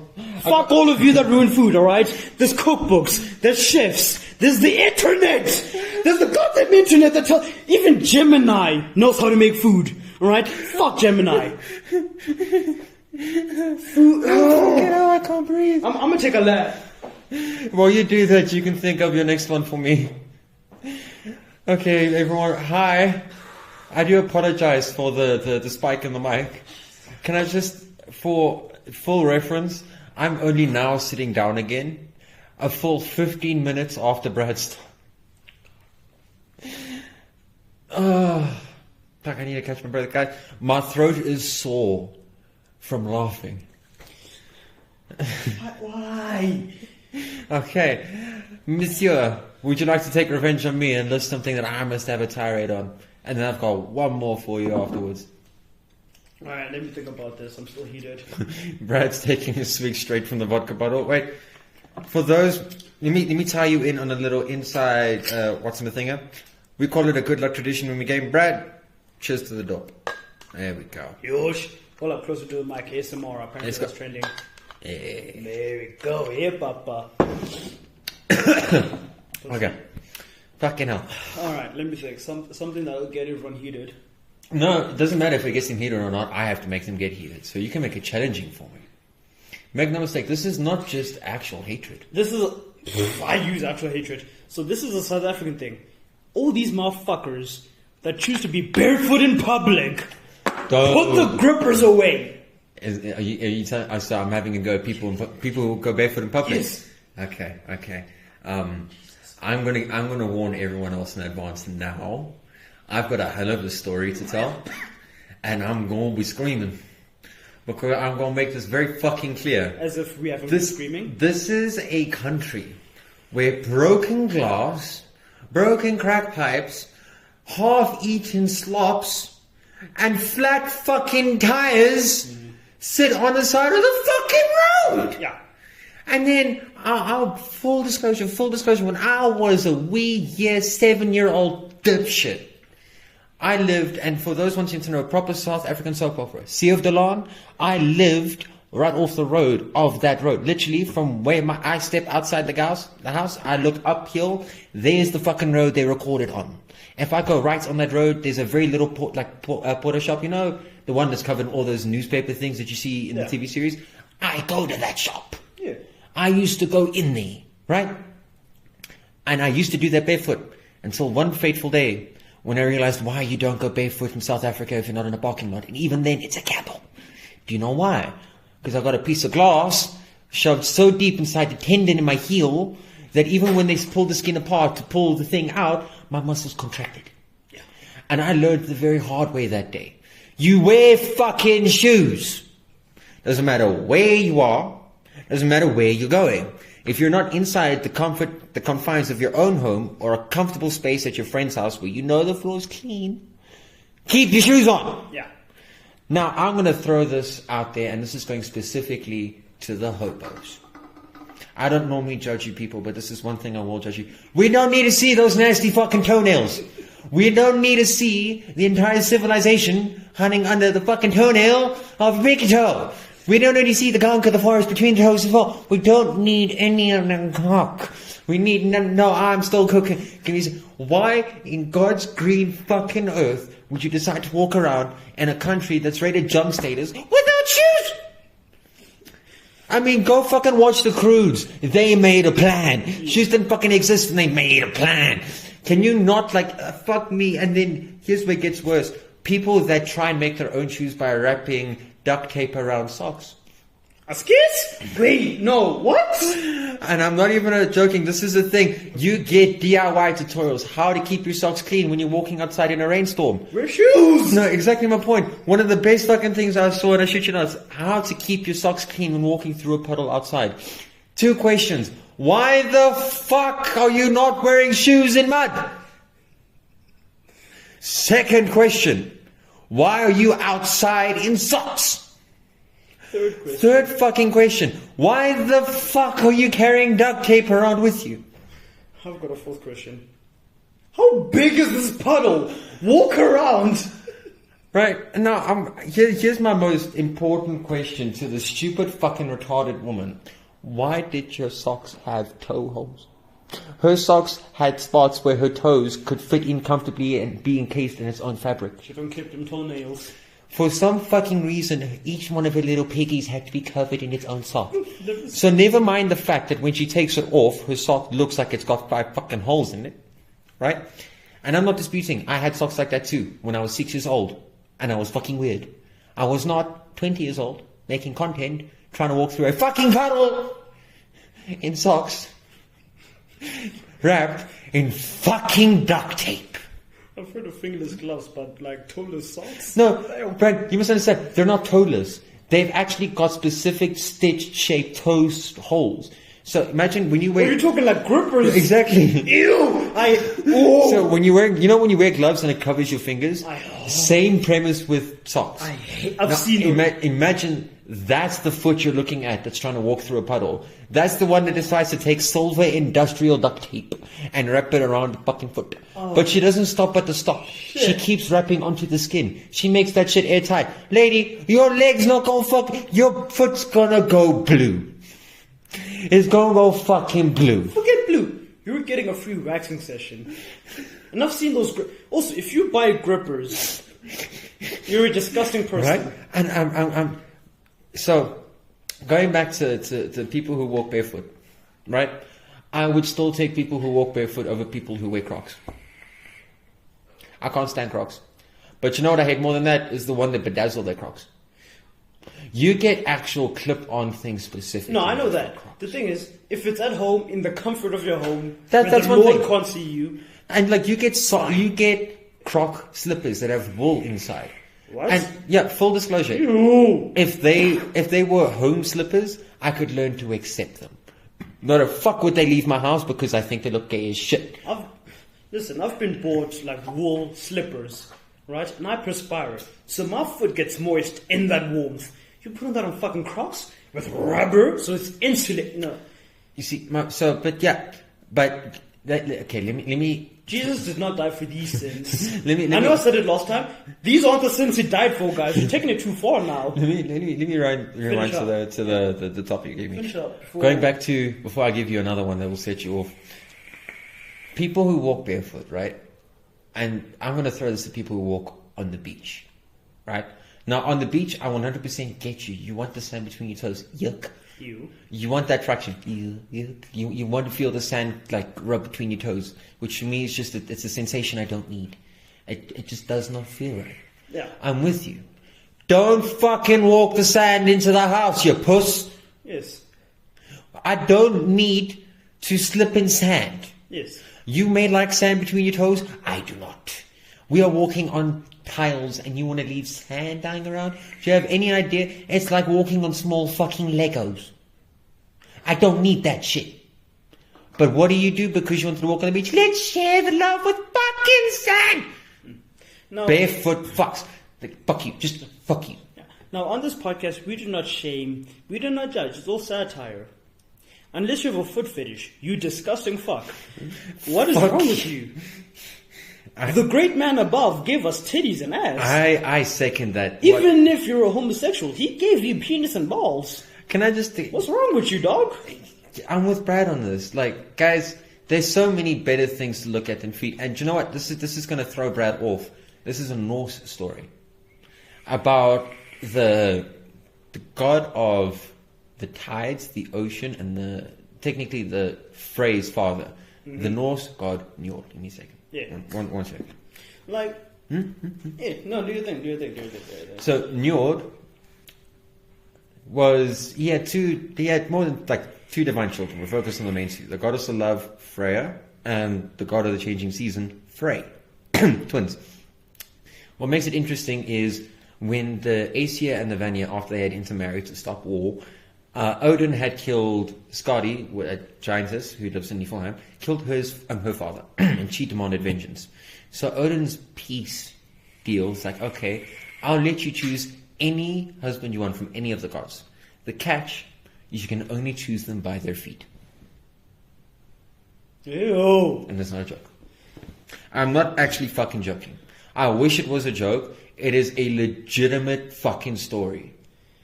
So this foot fetish thing has been going around since Nordic times. You Scandinavian fucks. I'll still judge you. If you said, hey, I like a chick's shoulders, I would judge less. No, but you see, because the shoulder... If you haven't seen a woman in a long time, a collarbone can look alluring, okay? Listen, I've been in the mountains for 2 months with 108 men, no female contact for 2 whole uninterrupted months. So full disclosure, for any South African who did like history in grade 5 and you learned about the trials that the Khoisan did where they sent the children off into manhood, I'm talking to someone who went through the modern day version of that. I did that shit. And this is including like... what do you call it? Circumcision. Circumcision, that's right. I'd lost it in my head. Yeah. Including rural circumcision. Yes. Without anesthesia, without blood clotters, without stopping it. Literally rural experience. Like, we were in the mountains 2 months. Can I also just say, before you continue, right? Major respect for going to something like that. Appreciate you. And I won't drop his first name because he's asked me not to, right? But his Bradley, his third name. Yeah. Guys, like, I wish I could explain it in person because you hear the satire nature of Brad. Yeah. You don't actually realize, like, speaking as a white person, we've got our own kind of trial bullshit that we go through and it's all mental. We don't do shit like that, right? Yeah. But listening to that kind of story, dude, it's inspiring in a way. Like, I don't want to do it myself, but I feel like I kind of have to do something to match that standard. Yeah. Right? Just for people to understand, I'm not, like, this is not play. This is literally... You get a new name, you change everything about you. It's like you become a man. So essentially, right, 2 months in the wilderness, far from society, no lights, no electricity, not the bare minimum. You have a fire to keep you warm. You sleep on the ground, no like towels, no, on the floor, as outside you can be, right? You are away from every bit of modern society life as you can be. Correct me if I'm wrong. Yeah. I don't know at which stage it is, but you're given a new name. I think is at the beginning or the end? End. At the end. So, I'm not quite sure how it is, but during your trials, a name is given to you based off of how you've grown. I've heard, so the way we learned about it in history, right? Yeah. Is they didn't specify too much, but I ended up asking my history teacher, Mr. Maseko. Yeah. And this is a traditional Xhosa man. Yep. He's traditional to the coin, but he's pure Xhosa, right? Yes. He comes from that Khoisan heritage, right? That man knows his history. And I asked him during these trials, and like I wasn't the only person that raised my hand to it, but he let me ask him, like, how did they determine the name they gave you? Because obviously the names had meaning. Yeah. Like, I'm assuming you got one. What would you say is the meaning of yours? So mine, like the name has its own description, right? It's like man of the people. Okay, so yeah, but different cultures, we've got like 12. So what was the meaning, the reason it was given to you, the meaning behind it? So, well, it's man of the people, but we get our names differently. Yeah, no, I'll come back and say the reason I want to confirm something if you don't mind. So I'm Zulu, right? Mm-hmm. Our names are given or passed down, right? So essentially I'm named after my father. That's sort of how Zulu people do it. From the British perspective, it's also very similar. Like my second name and my third name come from my grandfathers on both sides. Yes. And for my sister, it's my grandmother's on both sides. Yeah. Right? So it's not given based on much, except like, your father just passes it down from generations. So we all have like similar-ish. So it's basically, for the Muslims out there, it's similar to like a Muslim name, right? So fun fact, as I am like partial Muslim on my dad's side. So your dad practices the Muslim faith? Yes. And so, did you at some point practice the same faith? Yeah, and I do have a Muslim name as well. Yeah, Rahman. That is my Muslim name. So with Muslim names, you are named not only after your father, but you get an individual name. Yeah. So my father's name is Abziz. That's his Muslim name. So my full Islamic name is Rahman bi Abziz. Right? So you follow your father's name, and that's how... Yeah, if I recall in Muslim culture, when you marry someone, it becomes Ibn. Yes. IBN. Yeah. So that's sort of how, the black thing went on my side, right? But let's say, the reason I asked is like, during the trial, when you were in the mountains, from what our teacher told us, from what the books were telling us, is, let's say you have a man that goes through the whole trial, right, but he's hopeful, but he's quieter than usual. Mm-hmm. So he does what he needs to do, right? Obviously he talks, but he goes about it with a quiet efficiency. And the name he was given after it was the Quiet Whisper. I don't actually know the translation, but as the teacher describes it, it's a very generic description, and it's not always the case. But they would, in some aspect, be named after the experience of the trial. So that's half-half, right? Okay. So that's during. So during like the whole, procedure, you're given a nickname, essentially, right? Okay, so, with you. Yeah, we had a guy, right? He had a big head. That's just his genetics. He was known as Stokesweet, which is the black for lollipop. Right? So during, you get your own name, all right? Okay. Based on like characteristics about you and stuff like that, right? Okay. So I was called, Englishman. That was my name.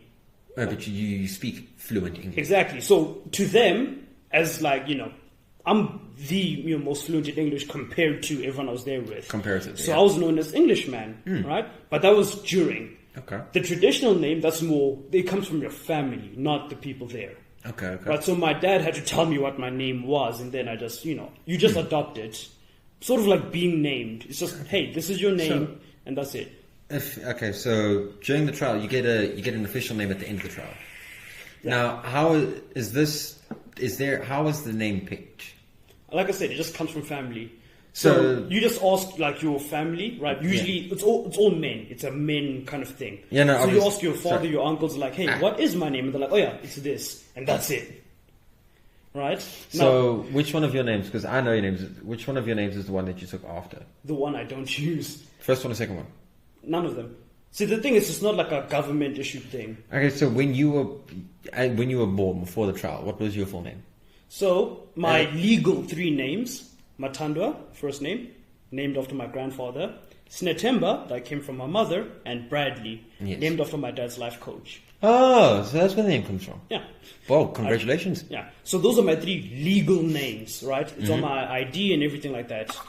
The cultural name, it's nowhere to be found. It's in your like spirit and stuff. So it's not documented on an ID or nothing. It's just in you, right? Much like a nickname, right? And, the whole rules about it is you don't use that name unless you're getting married, because that's who you are spiritually. Like, I'm not going to ask you to have to say it for them, that's your own and I traditional don't care either thing. way. But think of it like Native Americans, right? They have like, eagle, bear, those kinds of names, right? It's nothing to do with, who named you, whatever. It's more just, it's in your spirit. Dude, that's so different. So, like, a good example is, I'm a split between English and Afrikaans, right? From my father's side, I am second generation British. My grandfather was born in England, which is where my surname comes from, Bainbridge, very fucking English. And then his father, born that side. My dad's mother was a South African. She had Afrikaans blood in her. She had Dutch blood in her, if I'm not mistaken. And then you go to my mother's side of the family, born and bred Afrikaans, but you say, like, you speak to her, you wouldn't fucking know. She speaks fluent English. It's actually scary. It's fucking scary, right? But my 3 names is like legally on my birth certificate is Damon Liam Frank. So Frank is my grandfather, my dad's dad. But then in my family, the tradition is 3 names, 14 syllables. So my middle name, which comes from my mother's father, is Willem, which is the Afrikaans for William. Yeah. Right? So Willem is too long for syllables, for 14 syllables in my name. So my second name is Liam. But it is not the English Liam. It is the short form for Afrikaans Willem. Yes. And I often get called Mini Willie because of my grandfather, right? Not Mini Willie. No. Weird people. Yeah, no, not at all. But in Afrikaans, like if your name is Willem in Afrikaans, then often your nickname is Willie. Yes. Just, it is what it is, right? Yeah. So I've got those three names and then my surname. And then a good example is my sister, Sasha Ann Frances Bainbridge, right? Now, Anne comes from our grandmother, my dad's mother. But Frances is the female version of Frank, my grandfather. Yeah. And that's because my mum's mother, her full name is incredibly long. Her short name is Rina. And even that is, the syllable doesn't work out. Yeah. And I'm not quite sure why it wasn't tried to fix in there somewhere. So I kind of just left it at that. Decencies, yeah. But I mean, then you look at my brother's second and third name is Hugh Bryan. My dad, no, my brother's Brian Rex. My dad's Hugh Bryan, right? And those are just their second and third names. I'm not going to drop full names because I don't want to name drop people. Yeah, we're not doxing people. No. But like the tradition behind it is like, so from the British side of the family, it's 3 names, 14 syllables. Yeah. But that's known to your whole family because your first name. So my first name is Greek. It takes after the Greek derivation of daemon, which means to tame or untamed, wild, right? Then Liam for the second. I can't actually tell you what the Afrikaans meaning of the name Liam is, or the meaning of the English name Frank, because they're added on as part of heritage, but you go after what your first name means. I think it means to be like blunt and honest. See, I wouldn't Stemming know. from like the bullshit phrase of, let me be frank. Yeah, and fuck off. Fuck Listen, you. I'm trying to be supportive. I'm not trying to be a dick. Frank it stems back much farther than British history. Well, I could call it Franklin, like the fucking turtle. No. I'm trying to be nice. Eat a dick. Yeah. Anyway. But anyway, so I found that very interesting. I thought I'd ask it because from your culture, it's like for you, it's a spiritual thing that hides inside, right? Yeah. But the 3 names that you're born with is you've also got grandparents and such, right? Yes. So for us, like British side, it's men named after men, female named after female. Yeah. But in the Afrikaans culture, there's a very big thing. Like one of my teachers in high school, his name was Margarethe. There were 6 different people in her family with the same name. Nice. Right?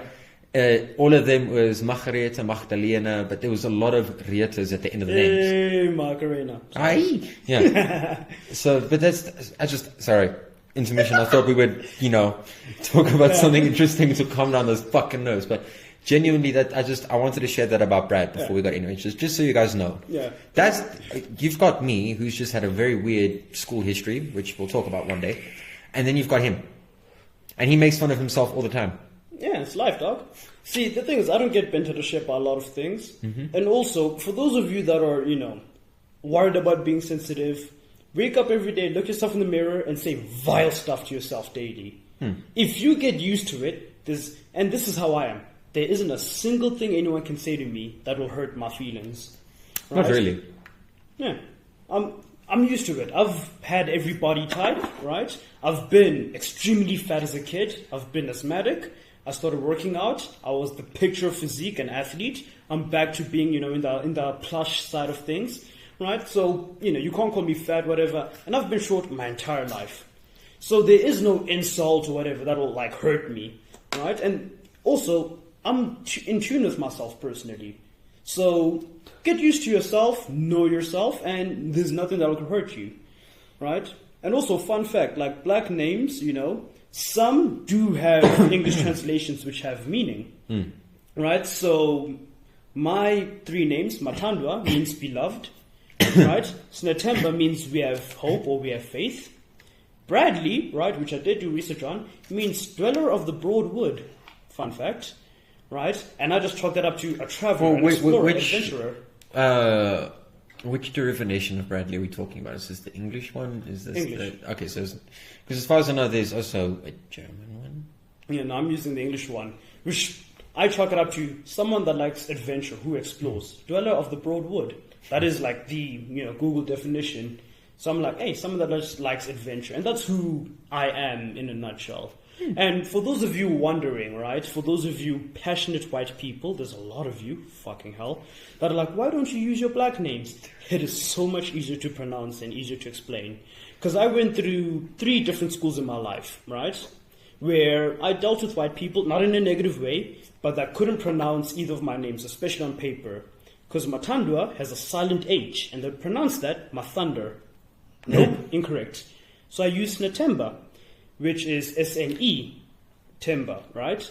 But they would put it T or P, so they would mispronounce it as September. I'm not a month. So I said, you know what? 3rd school, let me make it easy, Bradley. And I don't have anything against my names. If you can pronounce it, go for it. I'll respond to whatever. But it's just a habit of making it easier for white people because you guys are very eager to get it right and be helpful. No, do you know what? And speaking as a white person, it's not that they're eager, it's that they really don't want to fucking get it wrong. Yeah. Now, which, again, nothing against it, but I just... Do you know what? And I understand you to a fair degree. Yeah. No one fucking gets my first name right. Everyone comes up with Damien, or if for some reason they're retarded, Damon. Yeah, Danes, nomenclature. fuck. Nomenclature. That's just what it is. So if you actually, there's 3 ways to smell, but there's 3 different versions of my name. Spell, not small, spell. You said smell. I said spell. Anyway. We'll play back. So anyway. In Greek, it's D-A-M-O-N. Dem. Done. That's me. Then in English, it's D-A-I-M-O-N. Yeah. Damien. We all know that one. Or D-A-M-I-O-N. There's another version. There's some weird versions out there. There's also D-A-Y. And then you've got the German one, which is D-A-E-M-O-N. Now, in English, Damien, or Damien the English spelling, means loyal friend. Right? That's actually what it means. In German, it means demon. No, And then you get Greek, which is me. I'm not actually Greek, I'm South African, but it's the Greek meaning of the name. So, I get you. Yeah. People just fucking can't get my name right. And these days, when you go buy something like vape stores and it's like, they want to take your name down, they want to take your information. Yeah. And I'd be like, okay, this is my name. They look at me. And I'm like, do you need me to spell it for you? They're like, yes, please. It's 5 letters. 5 letters. It's not that fucking hard. I will say that is the one perk of being multilingual, which I am. Bilingual. Multi. Bilingual is 2. I know more than 2 languages. Oh, see, I've heard the term bilingual used for someone that speaks more than one language. But because it's a Can you actually just search the meaning of, like, the actual meaning of bilingual for me? It's in the name, bilingual. Yeah, no, but bi could also... Remember, this is English. English has more exceptions than rules. Yeah, but it's English. Humor me. It's English. Just please humor me. Thank you. Bisexual. What does that mean? Bisexual is male or female, but that's in specific to gender. That's why I say. Just search I'm searching, but I'm right. Bilingual definition.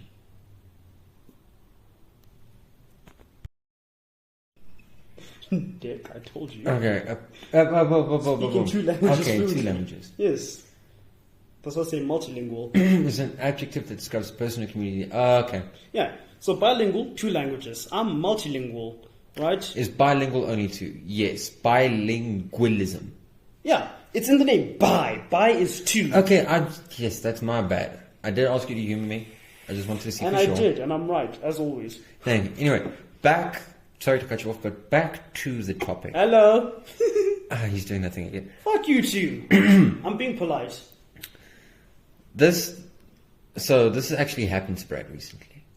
And it pissed him the fuck off because I was present when he found out. Right?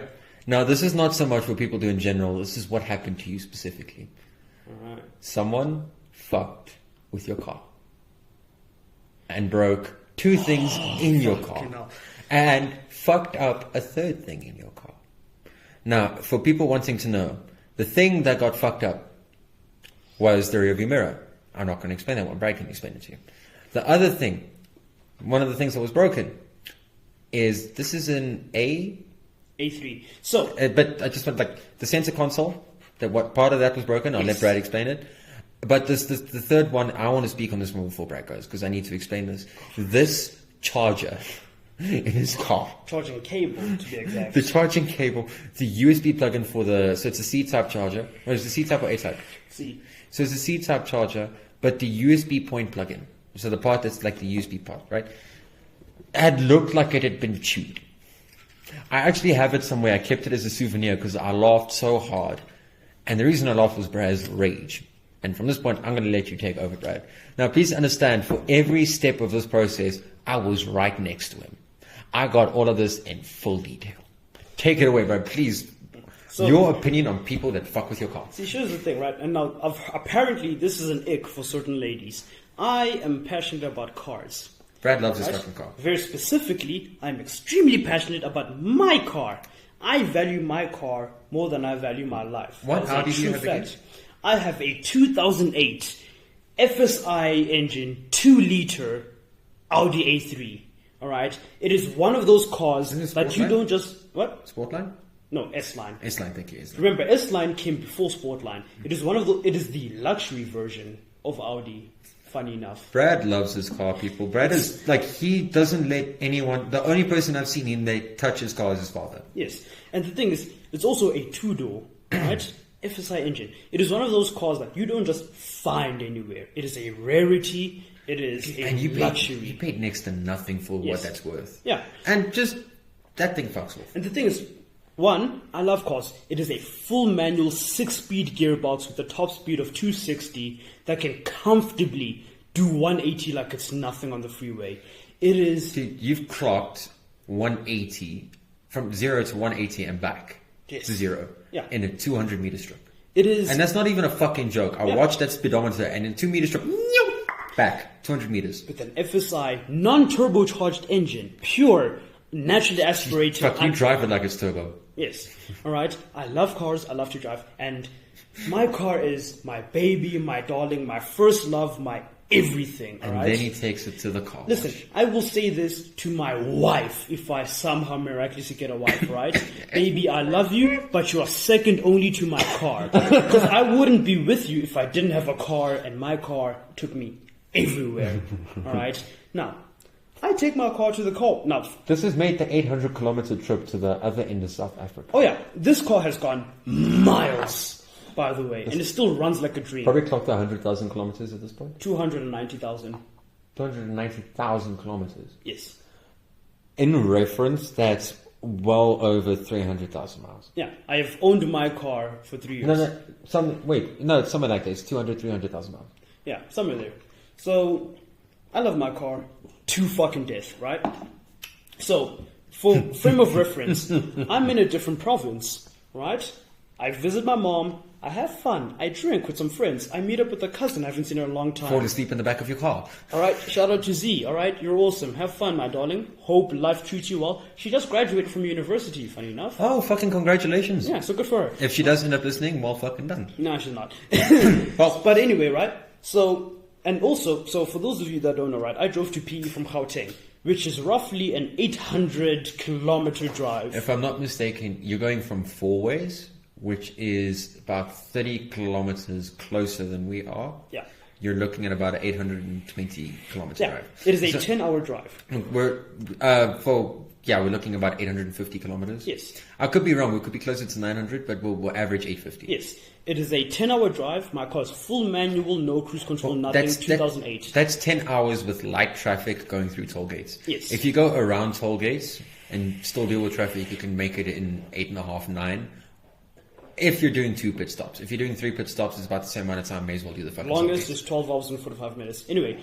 Oh, wait, how the fuck do you take 12 hours? What is heavy traffic? If you avoid toll gates, it takes you around each province. What fucking route did you take? No, I took the one to toll gate, so I took 10 hours. Okay, no, but I calculated every possible way to get there. Because I've made the trip down to Pinetown twice, right? Which is the outskirts of KZN. Yeah. So that's more like it's about a 750, 800 kilometers. See, remember, Google Maps does not track detours. Yeah, no, I know, but so we've made the trip about 5 times, right? And of those, we did 2 times we dealt with toll gates, and 2 times we went around toll gates. Now, around the toll gates, stopping at garages and all took us the same amount of time it would take us through the toll gates. Yeah. But that's because my dad knows how to drive. My dad's a monster at it. Worked for cars for 14 years. But then one of the last trips, my dad decided to play clever. And we went through certain toll gates. Yeah. We did that entire trip we went down to Pinetown and then onto Ramsgate. Yeah. Right? So you know exactly the trip I'm talking about because we used to have a place down in Ramsgate. Nice, yeah. Dude, literally, we were on the top balcony overlooking the beach. It was wicked, right? Yes. And one toll gate. We only took one toll gate. We got there in 8.5 hours. One trip before, like one stop before the toll gate, one stop after the toll gate. So 3 hours stop, 3 hour toll gate, 3 hours stop, 3 hours there. Yeah. Dude, that was the strangest fucking trip of my life because I'm used to you get to 9 hours, you'd be like, oh, fuck, I'm still an hour away. No shot. Yes. Right? But anyway, just I've done that trip. Yeah. I get it. So the toll gates, fuck those things. 3 years deep. I love my car. Do Americans have toll gates? Yeah. Well, they've got borders. They call them borders. Oh, yeah. So we get things called toll gates, and they don't always appear at the borders of provinces. They just appear at certain interstate markers. Yeah. They're just, for some reason, they're there. For the vibes. Right? So, Government wants to rob us. I love my car. It is a beautiful silver car, right? It is small, it is petite, it is everything you dream of. And it is full stock, by the way. I haven't done anything to it. It has... Full disclosure, Brad got this car at auction. Yeah. Now, if you get this car, even second hand, this is the kind of car that's worth 150, 200,000 rand. Easily. This is a beautiful car. Yes. And even considering what one of your control arms was slightly busted. Yeah. How much did you pay for that car? I paid about 65,000 rand. On auction. How on earth, to this day, I still don't get it. Dude, I've been inside that car. You would not say anything. But you can see it's been used. You can see it needs like a bit of TLC. Like everything, but nothing needs to be replaced. It just needs to be refurbished. Mechanically, it is sound. Exactly. It just needs an upgrade. The seats are perfect. It's just the buttons are worn, but that's natural button stuff. And the paint is a bit faded. But that's because the car's old. Yeah. But dude, that thing is. I wouldn't tell you that the control arm's busted. And you feel it when you clock 180 on the highway. Yeah. That's because of the ups and downs on the highway. That's the only time you feel it. Remember, this thing's from 2008. Yeah, right? I finished grade 1 in 2009. So my car is a year older than me. I was grade 1, 2011. Yes. So I love my car with an ungodly passion. Right? So I do this trip, right? So I have traveled a sum total of 1,000 odd kilometers. You've put some work into that baby of yours, right? You've spent some time. You've gotten acquainted with her. Yeah, I service it myself. Have you given her a name? Oh, Celine. Car's got a name, does she? Yeah. Celine. Yeah. It's sort of an amalgamation of S line. I just put an E, Celine. No, it makes 100%. And also, my guilty pleasure in music, Celine Dion. So. Fact, dude, Celine Dion. Greatest, alright? The French-Canadian artist. Anyway, right? I love my car. So, I am back from the longest trip of my life and the furthest I've ever driven my car in one stint, right? Yeah, because you also stopped off at Bloem to drop off people. Well, you stopped there to grab someone. No, I went to Bronkhorstspruit, which is further than where we currently are. So, from where we are, it is an hour and 45 minutes. To Bronkhorstspruit? Yes. And that's still good. Because Bronkhorstspruit, funny enough, borders Limpopo. Dude, that puts you farther away. Yes. That puts you like an extra 100 kilometers out the way. So you made an almost 1,000 kilometer trip. Yeah. And that's just one way. Yes. So I did that twice. So in total, and you've had the car for how many years? 3. So you're looking at well over 50,000 kilometers traveled at this point. Yeah. Because dude, if this doesn't prove that Brad loves his car, nothing does. Now that we've given the backstory, I'm going to stop interrupting Brad. I need you to tell the story of how they hurt your baby. So I'm back from this long trip, right? And I love my car, right? I treat it like it's a person, like my first girlfriend. I love her to death, right? You will be going somewhere new. You'd rather take your car. Yes. I'll never leave my car behind. I don't Uber anymore. I deleted Uber anyway, right? So I'm back from a different province. The longest I've ever driven my car in one go. It was to see your mom. It was worth it. Yes. So I'm like, do you know what? My dear little Celine, it's time to get you clean, my love. You've put in engine oil. We've done all the pre-flight checks. You're in top shape, but you're looking a little dusty. Let's get you nice, spick and span, shiny, just the way you like to be, my little fucking angel. She came back damaged. I take her to the car wash and I disappear. Yeah, you jetted over this side. Thankfully, I'm close.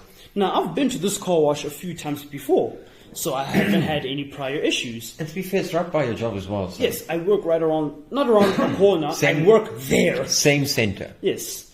So, I leave her there. Now, South African due diligence. When you go to a car wash and you leave a car, you take the valuable stuff out. Mm-hmm. So I took away my wallet, everything that might be worth stealing. I took it out and I kept it with me. Funny enough, the only thing you ended up leaving was a useless cable for a vape. Yes. Did you take out your Bluetooth piece in the center? No. Jeez, at least that didn't get damaged. That's a different story. Anyway, so I leave her there, right? And, I'm like, hey, give her the works, right? Make her spick and span, all right? What lady doesn't like to be pampered, a little, soapy shower, right? And I did the works, not like a wash and go, the full 9 yards, a full proper wash.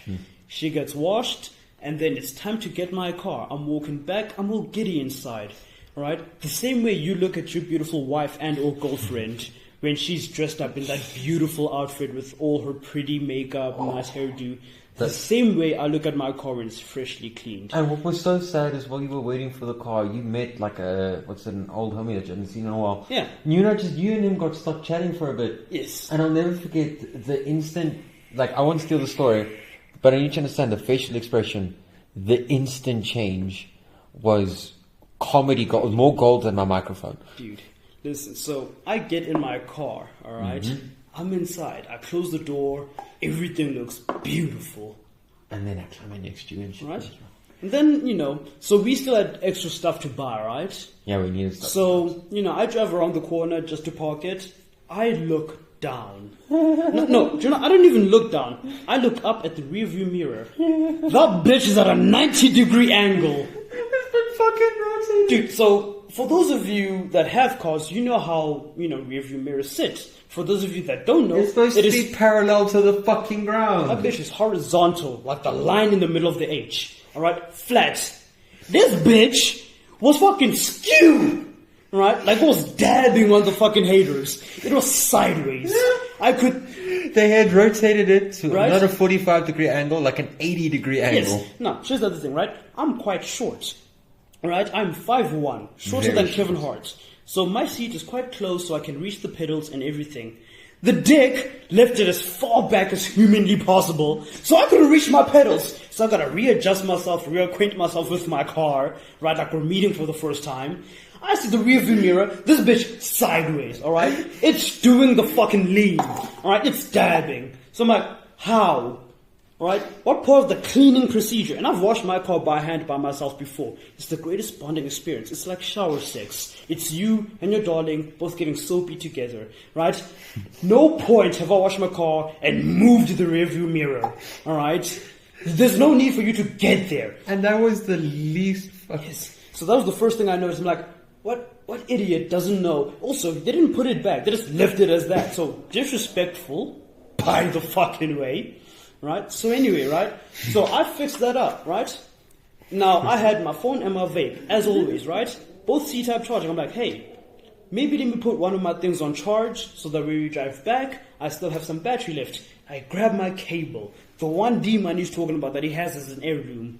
It looks like someone took a fucking yomp out this bitch. Alright? Someone got hungry mid-wash and just chewed on my fucking cable. Right? And it's not like a little bend or no. It looks like they generally try to eat the fucking thing. They bit it so the two metal, like the two parts that are parallel, were kissing each other. They were not touching inside. Hey, fuck that. Alright? I'm like, how? You're using a cloth, some soap, and some polish. What level of force are you? And also, by the way, the break in the cable, right? The reason we say they ate it is because I've bitten a lot of things in my life, alright? Inanimate objects, food, people. I've bit things. I know what teeth marks look like. And that bitch had a fucking canine tooth mark. It doesn't help that there were little kids running around the car wash the whole time. Who's in my fucking car biting shit? Who got balls like, metallic snack? Like, fuck you, okay? Kids are dumbasses. You fucking... Why are there children in my car? Parents are in it, they don't pay attention. I don't give a shit, I'm 21. I hate kids. I don't want kids. If I do somehow, unfortunately, have a kid, dude, I will love him and cherish him. This is South Africa. You know the old Gogo's going to bring her family with her. I'll shoot those fucking kids. I'll commit murder, alright? Jokes, in-game. I'll shoot them I'll kill them in Fortnite. You can't say that either. In Fortnite? I will give the kids a very generous gift and token of my appreciation. Brad will teach them a very profound, non-harmful lesson. They can go ass beat. Anyway. That's fine. Anyway, you were saying. So, alright, I'm bitching over my cable. D-Money, being no fucking use to me, is hosing himself like, let me go buy the stuff, right? So he fucks off. I'm in my car crying. No, I was present when you figured that. Oh yeah, that too, right? So, but that was my favorite part. But that happened after I came back because you were screaming about the cable still. Yes. So I'm crying about the cable. I'm pissed that they fucked up the rearview mirror. Now, in the center console by the cup holders, there's a little rollable shade, right? That you like sort of pull forward and back that closes the whole thing. So if I hadn't bought cool drink, we wouldn't have noticed it. Yes. Right. So it's a closable thing, right? So you have like privacy for cup holders or something. I don't fucking know, right? They snapped it.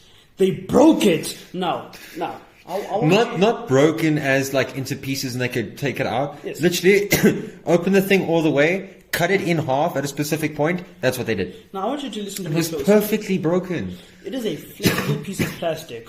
So it is fragmented. It is made to bend, right, and durable. fold behind stuff. The word you're looking for is durable. You can't actually break it very easily. Yes. And the thing that perplexes me more than it angers me is they broke it perfectly in the middle. It is in two halves, and the one half sank behind the whole console. So I just have half in front. Can you recall your movements when you figured it out for the first time? Yes, because the thing is, right, I wanted to put a drink in a cup holder. He wanted to put his Aussie lemonade monster. Yes. Don't give them free promo. Sponsor us, Monster, if you want to. Also, you declined my job application, by the way, Monster. Oh yeah, fuck you guys. Yeah. We love Please, you. sponsor us, alright? Love it. Listen, you might not have accepted my job application, but we do take sponsors. Dude, just like, not to like name drop or anything, like just dead ass honesty. I buy a good 2 monsters a week. And I shouldn't be drinking as many energy drinks as I do, especially with ulcerative colitis, but dude, it's Monster. No, I'm a detriment to my life. I buy 8 a week and I drink 4 in 2 days. But anyway, back to this. Yeah. So, I'm like, cool. Go Monster. Let me, because look, the thing is like halfway, air quotes, halfway open. So I see the like unbroken piece. Yeah. So I'm like, let me, see what's up. Close it, open it up. I just see the half move. I'm like, okay, where's the rest of this fucking thing? Wait. What made it so good is when you try to close it, it got stuck, and you had a Fred Flintstone moment. Yes. When you started moving it back and forth. Yeah. The thing is, right, it's not even that, right? Here's the thing. The way it moves, the way, like, the it rolls back into the console perfectly. It slides in. Like, a flip phone perfectly, it's made to, flip over and be one. Like, even then, to explain it in more detail, the way so if you look at the back of the center console, it's got its own little compartment. Yes. And the way that it is structured is not just at the edges, like the way it comes in and out of the compartment, the edges and the middle is reinforced for the thing to slide in perfectly. Like, it shouldn't hiccup. Yes. And at all, ever. It hides in the console when you slide Dude, that's exactly the thing. So, it's the perfect size to hide in there. So if you can't get, the image in your head, put your hand out flat, right? Just in front of you.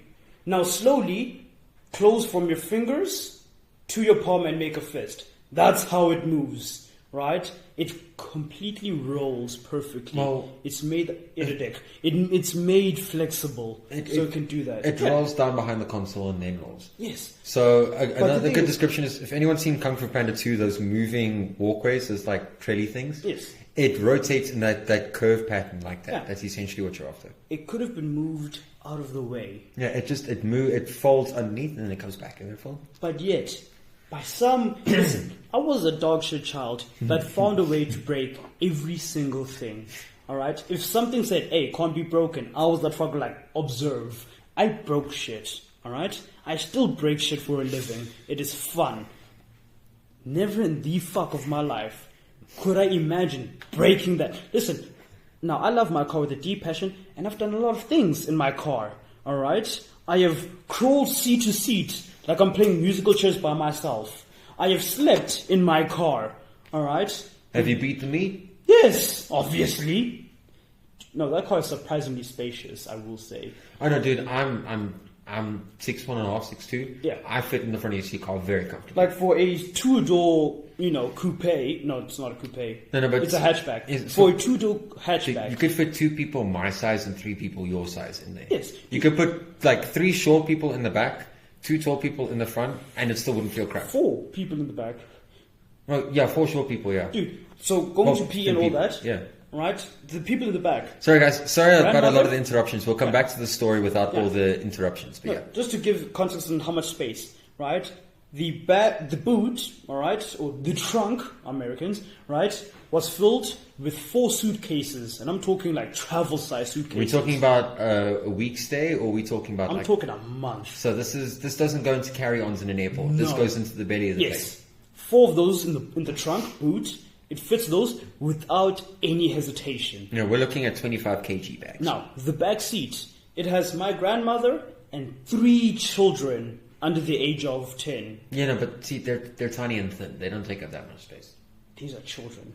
Yeah, no, but they had room to play around and move and but you wouldn't fit 4 adults in the back. You'd fit 3 adults in the back. I have fit 4 adults in the back. Comfortably? Yes. How fucking... I almost climbed to the back of your car. You've never been... Yeah, dude, it is... I've slept in it. I feel like I could relax comfortably in the back of your car. When I say I've slept in my car, I don't mean all cramped. No. Full extended, like I'm in bed.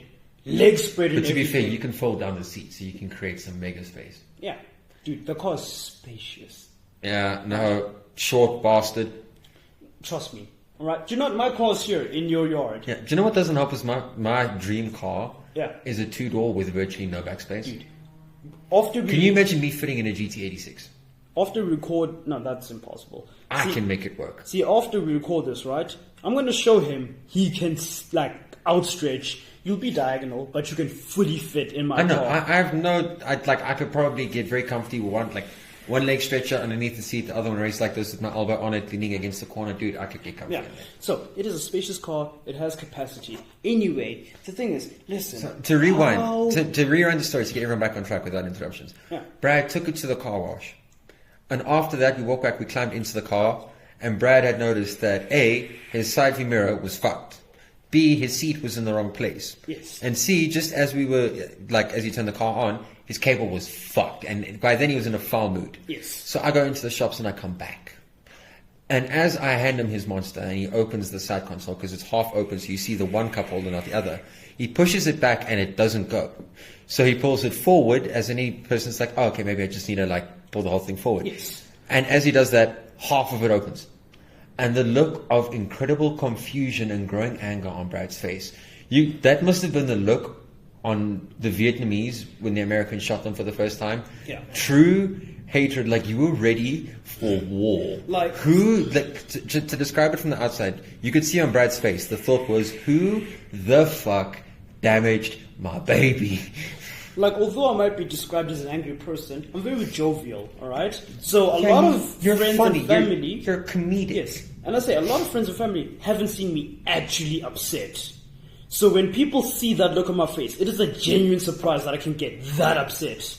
Ready for war. You were ready to kill someone. Yes. You really were. I'm so glad we were not at the car wash when you found out that was broken. Oh, also, fun fact, right? The reason of that, one, I procrastinate and I'm lazy. If I was still there... motherfuckers would have seen me. I would have laid... And listen, it is a very sweet old lady that runs that shit, alright? But she would have got her ass rocked. Okay? I would have dropped that old woman. I also said to Brad Flat, imagine if she had fucked up something worse than just that. I would have beat the fucking life expectancy out of her. I made a very sly joke and said, what happens if she fucked up one of the knobs on your console? True as fuck, he actually turned every knob to make sure they work. Yes. Listen. Alright? Listen, I am lazy. I do procrastinate. But when it comes to violence, I'll make a way. I'll make a fucking plan. I do not care about jail. I have a car. A getaway vehicle. And alright? you said all of this and more in that rage. Exactly. And I know I shouldn't ask this, but can you recall some of the statements that you made? Not a thing. Can you not remember any of it? Because blind rage. This is why I bring up that I'm a jovial guy. Because when I'm pissed, different motherfucker. Drunk Brad, angry Brad are separate entities from Bradley. All right. Like angry drunk Brad is more jovial than anything. Yes. But when you get mad, it's not just mad, dude. You get furious. Yeah. You're calm, you're jovial, you're animated, you're fucking furious. Like when I'm angry, non-discriminate. See, I wouldn't see everything pisses me. It's not angry. It's like you go from calm to rage. Yes. Your basic angry is just rage mode. See, a lot of people's like, oh, 0 to 100. No, I idle at 65. So it's not that far to get to 1,000. All right. What a good fucking description that one is. Yes. No, you've seen me lose my shit. Yeah, you spent 5 minutes swearing to the point where I just left you. Yeah. Like, I couldn't stop laughing. Deadass, I could not stop laughing. But like... No, it's the kind of laugh where it starts off funny and then you laugh because you're worried for your life. Because I will swing at anyone and everyone. I was immune because I had just bought him a monster, so I was thankfully safe. Yes. But as we're driving out, as you're about to, because we had to take that left to leave the shopping center. I sent and that motherfucker that walked that bicycle, that because someone random.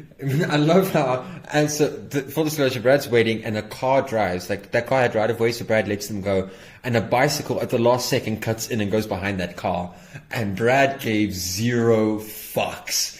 He hooted at that bicycle and at the top of his lungs with no windows open, but that bicycle heard him. He's like, move or get the fuck run over. Yes. Do you know what the cyclist did? Decided that driving in the lane where cars are coming towards him was safer than having an angry midget behind him. I am destructive, alright? And like I said, it is a blind rage. You drifted every fucking corner on the way to the house.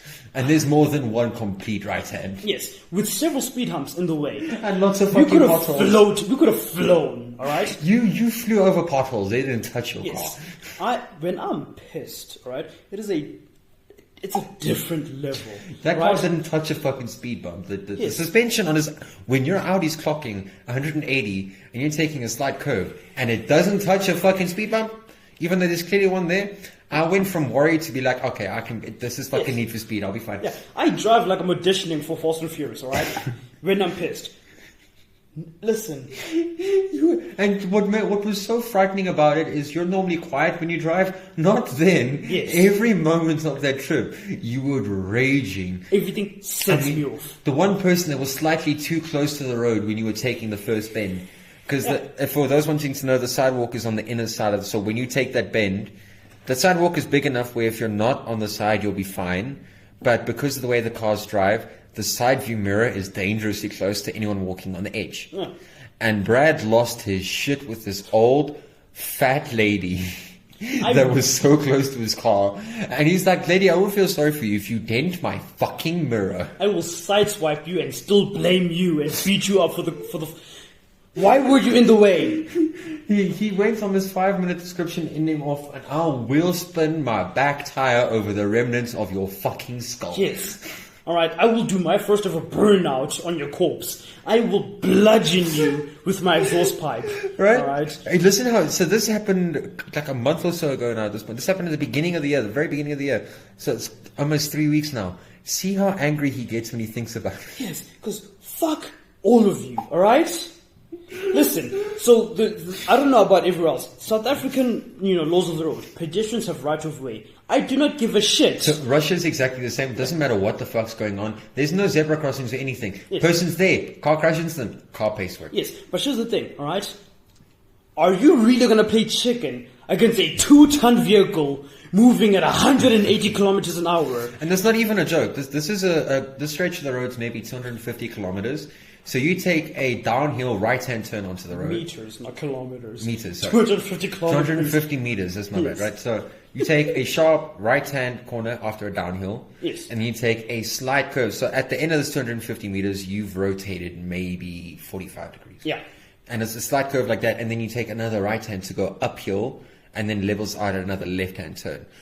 Brad did all of this in maybe 5-6 seconds. That's how fast this car's going. Yeah.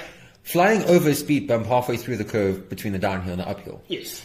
And as he's leading into this curve, this is no offense to this lady. This is just my description because she could moonlight as a wrecking ball. Yes. So if Brad's wing mirror had hit her, she would have done more damage to the car than the car would have done to her. Brad had obviously clocked this and gone on a rage about if it had touched her. Yes. What I didn't want to mention is that it did nick her clothing. Fuck her clothing. Why was she in the way? So I made the mistake of looking, and you could see the way her shirt snagged. Thankfully it was curved, but you could see the way that it snagged because the whole shirt shifted. Right? I'm so glad I didn't say anything. You're in public. There's cars. Cars are dangerous. That's the first thing we're taught. Do you really want to play that game? Do you really want to fight that fight? Let's play chicken with a car that looks like it's supercharged, but it's not. Alright? This thing moves. I'm driving it. I know to make it move. Logic says you've got an animated short black person screaming. You've got a laughing tall white person next to him. Yes. And you've got a car barreling down the road heedless of a fucking speed bump. And your thought is, let's get closer to the road? Also, one, I'm pissed off. So fuck insurance. Fuck taking accountability. It is a hit and run, bitch. I will commit felonies. Alright? Get out the fucking way! You know how cars work. Even if you don't know how cars work, you know that it's not going to tap you gently. It is going to end your life. And you just found out that she did in fact touch your car. It didn't do damage. But if it fucking did, if it made an audible sound. Oh, it did. Her shirt made a rip sound.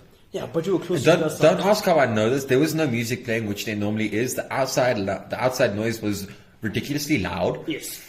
There's a lot of wind and me breaking the sound. You also opened the sunroof because you vape in the car. Yes. So that's probably why I could hear that noise.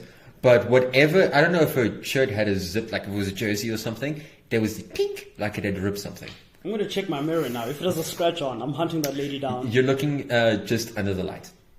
I'm not even joking because don't ask how I see I'm that. I'm hunting that lady down. Dude, we're catching hands. We'll go check it after. I'm throwing hands. Alright? You see, I didn't... I will beat every person in this fucking street up until I find her. See, guys, I meant this purely as get angry and tell a tirade about it. I'm using this as an excuse to tell Brad things that I didn't tell him before because I was too scared that he would literally turn around and kill this woman.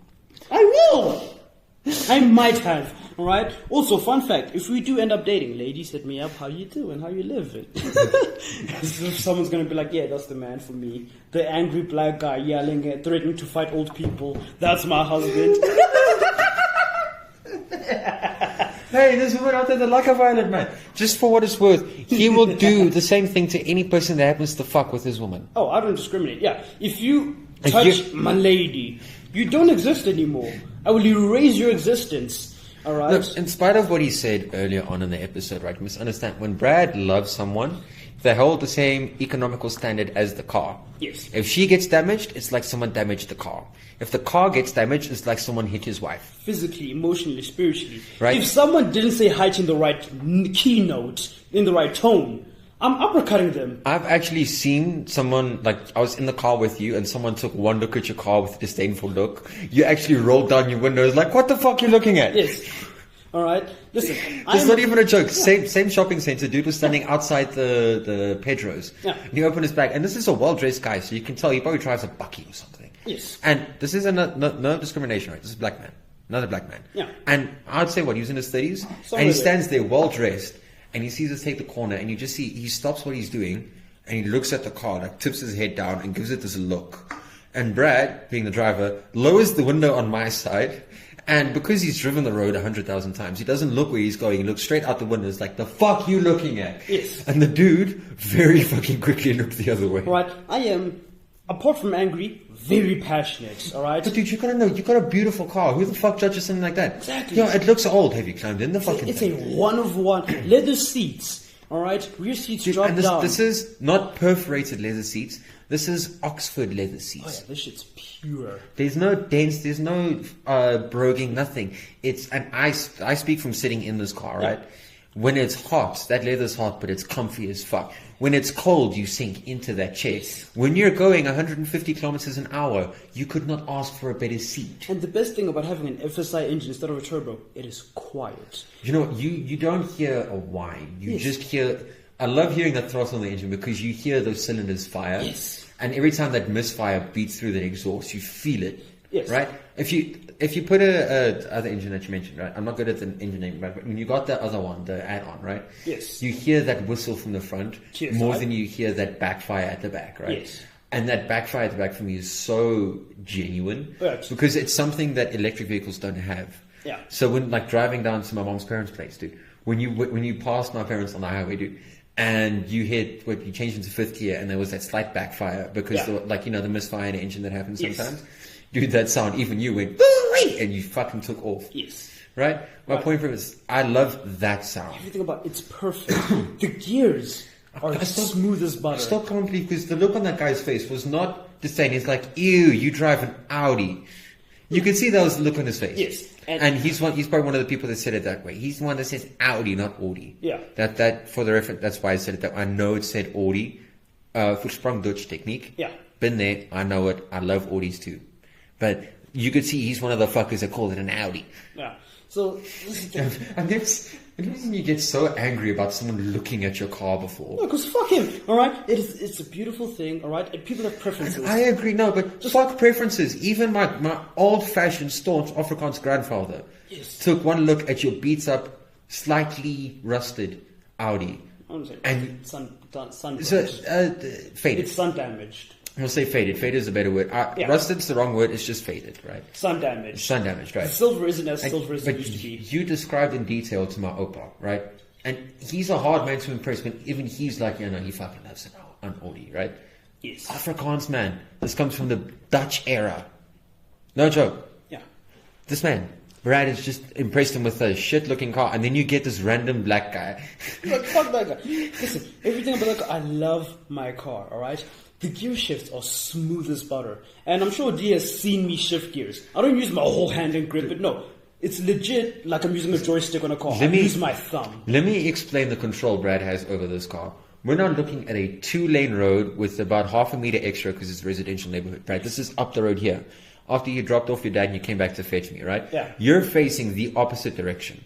As I climb into the car, rotates the wheel, flicks the shift, because he does this thing where he flicks the clutch a little bit, and he puts it into second gear.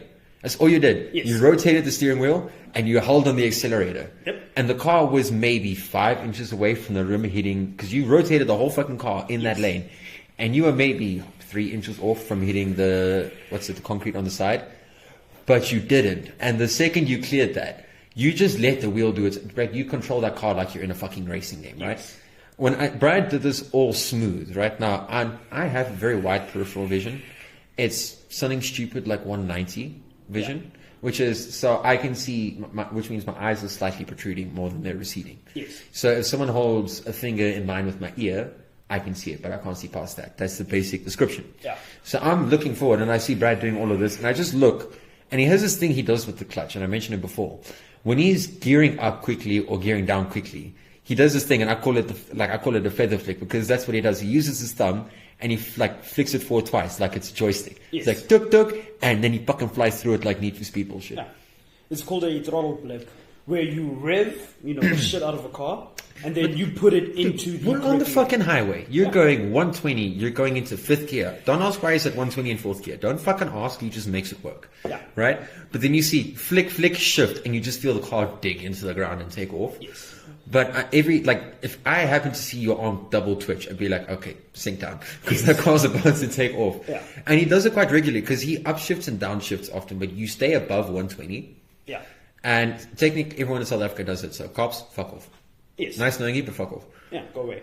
But literally, Brad, you can see he's not been driving for long, because he ignores other people. Yes.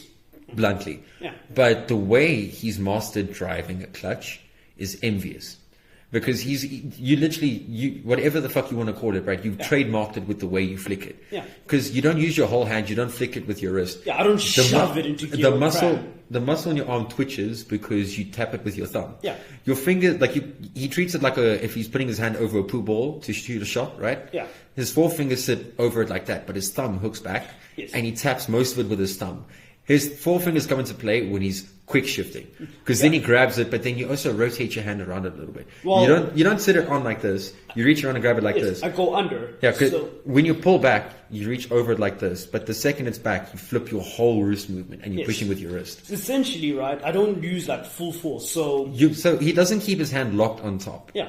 When he pushes it forward, his hand goes to the side and wraps around the front. Yes. So that's when he pulls it back. But when he pushes it forward, his whole hand bends backwards, and his wrist is what ends up pushing it forwards. Yes. So palm of the hand, that's when I shift up, right? So that's first, fourth, and fifth. Yeah. So when you're going up, you go with your wrist. But when you're pulling down, for some reason I don't understand, you actually wrap it and you pull it towards you as you shift down. Yeah. But your arms are short and the joystick's to your left. But I don't understand it. Like, I've actually watched you do it, and for me, it looks like it's harder to do with the muscle movement. But you grab, so literally, so people won't understand this, but in front of me, like, let's say this is your clutch, right? You put your hand on there, you rotate it to the side, and then you grab it like that, right? And then you pull back like this, rotate your hand, and you shift it forward like that, and you rotate like that, and that's how you pull. And I've never seen you rotate to the left. You always rotate it to the right. So here in South Africa, the driver's on the right-hand side of the clutch. Yes. So his left hand would sit on top, so it rotates towards him and then wraps around the front. Yeah. But I know this is weird to mention, and some drivers probably like, oh, this is weird. But I need you to understand the fluid mechanics. So this is like watching Vin Diesel. See, the thing is, right, so the technique I use, air quotes, is rally driving style. 100%. See, because I don't use my whole hand and pull with my arm. It's all fingers. So when I wrap around, right, so say this is I'd say it's all wrist. You use a lot of your wrist movement when you're shifting quickly. No, going up it's wrist, going down it's fingers. So when I wrap around, because it's flick. See, the hand does this, so the fingers actually are what do this. So the reason you see the whole wrap around is my hand goes around it and my fingers pull it back. I say wrap around. I don't mean wrap all the way. Yes. His knuckles end up being facing forward on the clutch. Yes. But his fingers don't wrap around all the way. As he described, because he's usually going from first to third with the way he's wrapped his hand, he bounces the clutch into his wrist to keep it from going further than it needs to. Yeah. Right? I didn't explain that, but I get you. Yeah, I use my gear shifter, right? So you see, as a flappy paddle. Exactly. I don't use my whole hand. I just use fingers and like. You know your car so well. Can you imagine if they had damaged the grip on your gear shift, on your clutch? Fought someone. At that point. I bring this story up because Brad is in tune with his car. He's going to have this car till the wheels fall off. He's going to fix it and keep it. This is his baby. Yeah. And then someone decides to damage the inside. Knowing that Brad can't easily fix it, I think makes it worse. Yes. I think that just makes it so much It is the most expensive thing I own that was given to me as a gift by my father. Shout out, Dad. Love you, man. Jeez, what an amazing gift, especially considering the car that it is. Fucking well done. Also, it's how I figured out I'm the favorite child. 100%. My older brother's first car was a shitty city Golf that wasn't ready to drive. It had to be fixed before my older brother could drive it. Right? That sounds like a learning, like a, what you call it? A character building moment. Yes. My first car, which is the Audi I have, is a fucking Audi. Mind you, the conversation that transpired, my dad's like, hey, you're getting to that age, what would you like your first car to be? I said, Ford Figo. It's modern, it has the features, fuel efficient. Never mind the fact that the Figo is also made of fucking plastic. Yeah, so... If you crash in a Figo, you're fucked. If I crash at the speed I'm going, I'm fucked. No, but you see, the difference between a Figo and your Audi is there's a lot of metal involved in your car. Yeah. Figos are mostly carbon fiber. Yes. So when those do break, because carbon fiber does break when you crash, and it splinters, it sends a lot of shards directly at you, which is quite painful. Yes. Versus your Audi, when that metal dents, it dents inwards, yes. Yeah. But none of it goes towards you. The crumple zones in your car is designed to stay away from the driver and the passenger. Exactly. The back seat's not so much, but it's because it's a two-door. Yeah. And also, like... So I'd rather be in your Audi going 200 than in a Figo going 100. It does do 200 and it's just terrifying. I'd rather T-bone your Audi at 200 and I'd probably fare better than T-boning in a Figo at 150. Because a Figo, the whole car will crumple on my back. The Audi will probably flip over the car T-bone. It'll crash and flip. Yeah. Also, fun fact, right? So, how's that for physics, assholes? Yeah. We're not adventurous people, my father and I, right? Not in a bad way. So when I got my car, it wasn't like balloons and that stuff. I just saw an Audi parked outside, and I'm walking past my dad. Like, oh yeah, hold up, by the way, and he just gave me the keys. No speech, no nothing. He's just like, oh yeah, by the way, yeah, proud of you. There we go. All yours. Yeah. Don't be dumb on the road. And I'm like, thanks, cool. I contained my, inner joy because. Also, I do have fond memories. The first car I ever drove at the age of 7. First car you ever drove? Driven. Eat a dick. Yeah, that one. The first car I've ever driven, right? There we go. Eat a dick, right? Was my father's original 2007 Audi A3, which was a cherry red But automatic. dude, no, like someone on us had an A3, right? Yes. And she had an A4, sorry, but dude, the A series, the 3, the 4, and the 5, right? Yeah. I personally am not. Audi is not my favorite car brand. Controversial topic. I love Toyotas. Now, if I can't have an 86, right, I'm going straight to Ford. Yeah. Because the only car I'll take above a Toyota GD86, and I'll only take it if I have the money for it, is the 69 Ford GT. Nice. Not the Mustang, Gran Turismo. Nice. Now, the newer models of it is essentially the same, like new look, old engine. Yes. Because that old engine, even if it wasn't the fastest, you turn that old engine on and your bones liquefy. Oh, yeah. Right? And make no mistake, that car is a heavy, heavy fucking car. I'll even take the 2016 model, because the 2016 model is also beautiful. Right? Yes. Heavy car. You put your foot on the clutch, that thing flies like a feather. Yes. Right? But literally it's Toyota or Ford. And I say Ford as in the Ford Rangers, because the Wild Track, dude, the Wild Track's workhorse and a half. It's insane. Fuck the Thunder. It's 1.2 million rand and it's mostly technology. I'd rather just get the fucking Ranger. Yeah. Fuck the Thunder. Fuck the Thunder. So yeah, no, I do love my car deeply. All right. Yeah, back to history. It is. I've grown to it, right? So when I first got the car, I had the usual dumb guy thoughts. I'm going to lower it, change the rims, going to put a spoiler. You take one trip in that car, you need it. Honestly, if you have from experience, right? Especially with my dad working at Surfer Cars, the car modifications and things like that.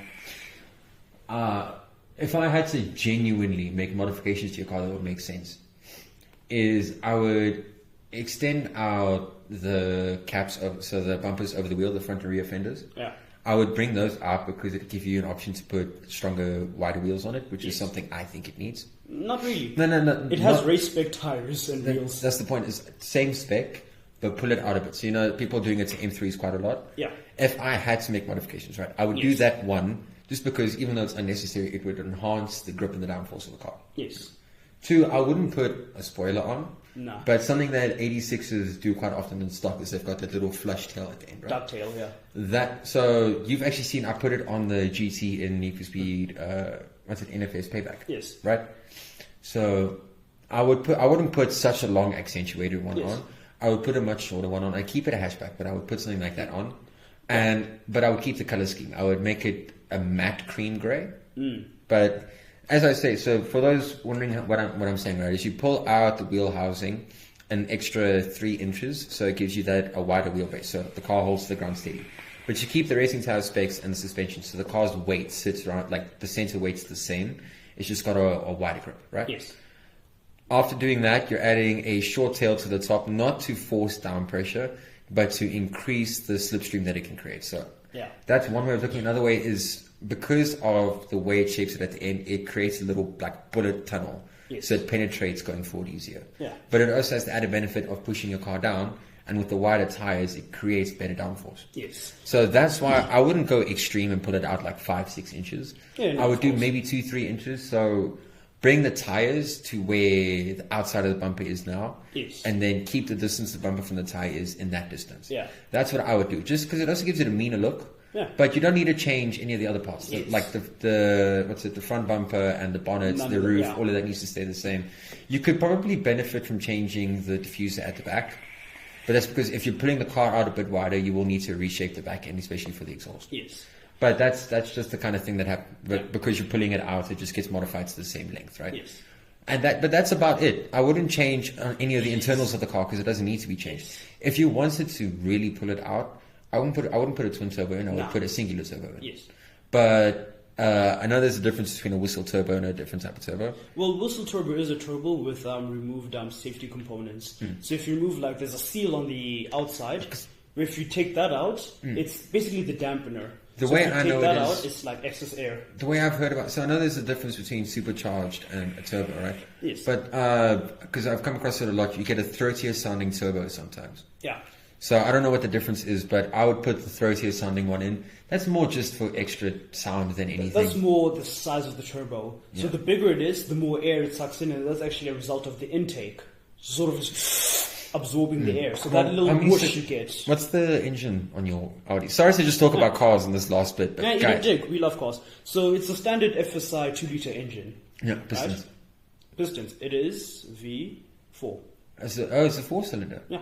But dude, what's the torque on that thing? What does it push out? Do you know? I do not. All I know it's 115 horsepower. 115 horsepower. Yeah, 0 to 100 in 13 seconds. If I, drive conservatively. Brad, I've seen you do 0 to 100 in the I say space. if I drive conservatively. Okay, so if we're looking at racetrack specs, so let's say you got free reign to do what you want, right? Yes. You could probably push it to, if you're a race driver, 0 to 100, you're doing it on a racetrack, and you're behind the wheel, Brad. You could probably pull it out of your teeth at 3.5 seconds. No, trust. I make that 115 horsepower feel like 130. So No, see, because you say 115, and I climb into the cars, that feels more like it's a 250. no, I did do some market research. The TSI, which is a 1.8 liter, which has a V6, that does that. But an FSI engine, which they're very limited of, so that's why it's very. You see, and I'm going to say this to people that sometimes get confused. Yes, a V6 has more cylinders in it. Yeah. But the things you need to consider is consumption, the way it interacts with the camshaft, and there's a whole bunch of other components in it. Yes. In terms of efficiency, if you're going under 200 kilometers and you want fuel efficiency, I'd rather take a V4 than a V6. That's also specified. Although I'd rather take an inline 4 than a V4. Yes. But I don't think they make inlines anymore. No, Well, they still do, because they're actually more efficient and powerful. Yeah, but you don't. The new Fiestas are inline 4s. Yeah, no, okay, so correction. They don't. It's not prevalent in Audis from what I'm seeing. These are the ones that are going out. Not, Vs. See, because for me, especially Audis, like I see Vs everywhere. And like I work for a big car company at one point, right? So that's why I say, for me, the V engine has always been prevalent. The first one that goes like boxer engines are not. See, so the engine lineage, right? It started with Vs, and then they moved to Us. What was right? it? There was a rotary engine. I watched something about it today. The one that's triangular shaped. That is a rotary. That is So the rotary engines were the first ones to go out because, in terms of efficiency, they were there, but there was two problems with the margin for error was higher, and the output efficiency was lower. Yes. From rotary, they moved to U engines, which are your more common engines. Right. Every older engine is a U shape, right? And then from the U, that's when they narrowed it down, right, to make your inline. Yeah, but when did the boxes come about? That's what I want to know. So the boxes are sort of in between. Those were more experimental. So boxes were meant to compete with your V6s, right? Because your Skylines, right? Those were like your 6 cylinders. So German companies went to box engines, which were smaller, but because of their minimal size, they produced more power in higher res. So your boxes are the in between a U engine and your inlines, because it's the same shape, just closer. So the point I was trying to make in this, and I got my history wrong about it, is looking at the mechanics of it. Because it's a 4-cylinder, I feel like you could get more output from an inline than a V. Yes, it's also why I specified the fuel capacity.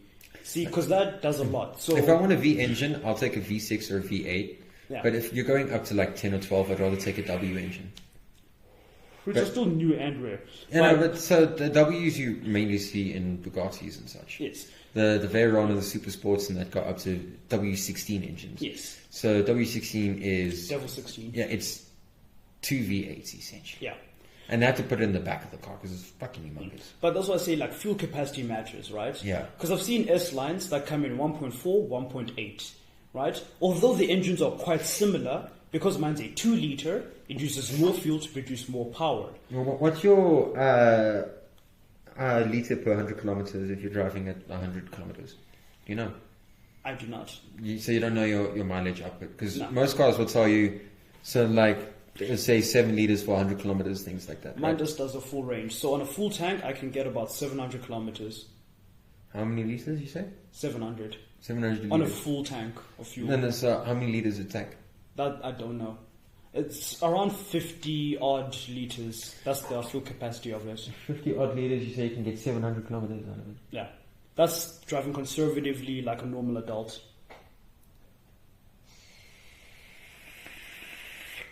Like a normal adult? So that is maybe 5 to 7 liters for 100 kilometers. Yeah. If you're driving at 100 kilometers, it's probably closer to 9. But yeah, we'll put it between 6 and 9 liters to 100 kilometers. Yes. So fuel capacity does play a part because a 2-liter engine are the more common lower spec, high tech, not high tech, high speed, high performance. Yeah, I'm with you. Right.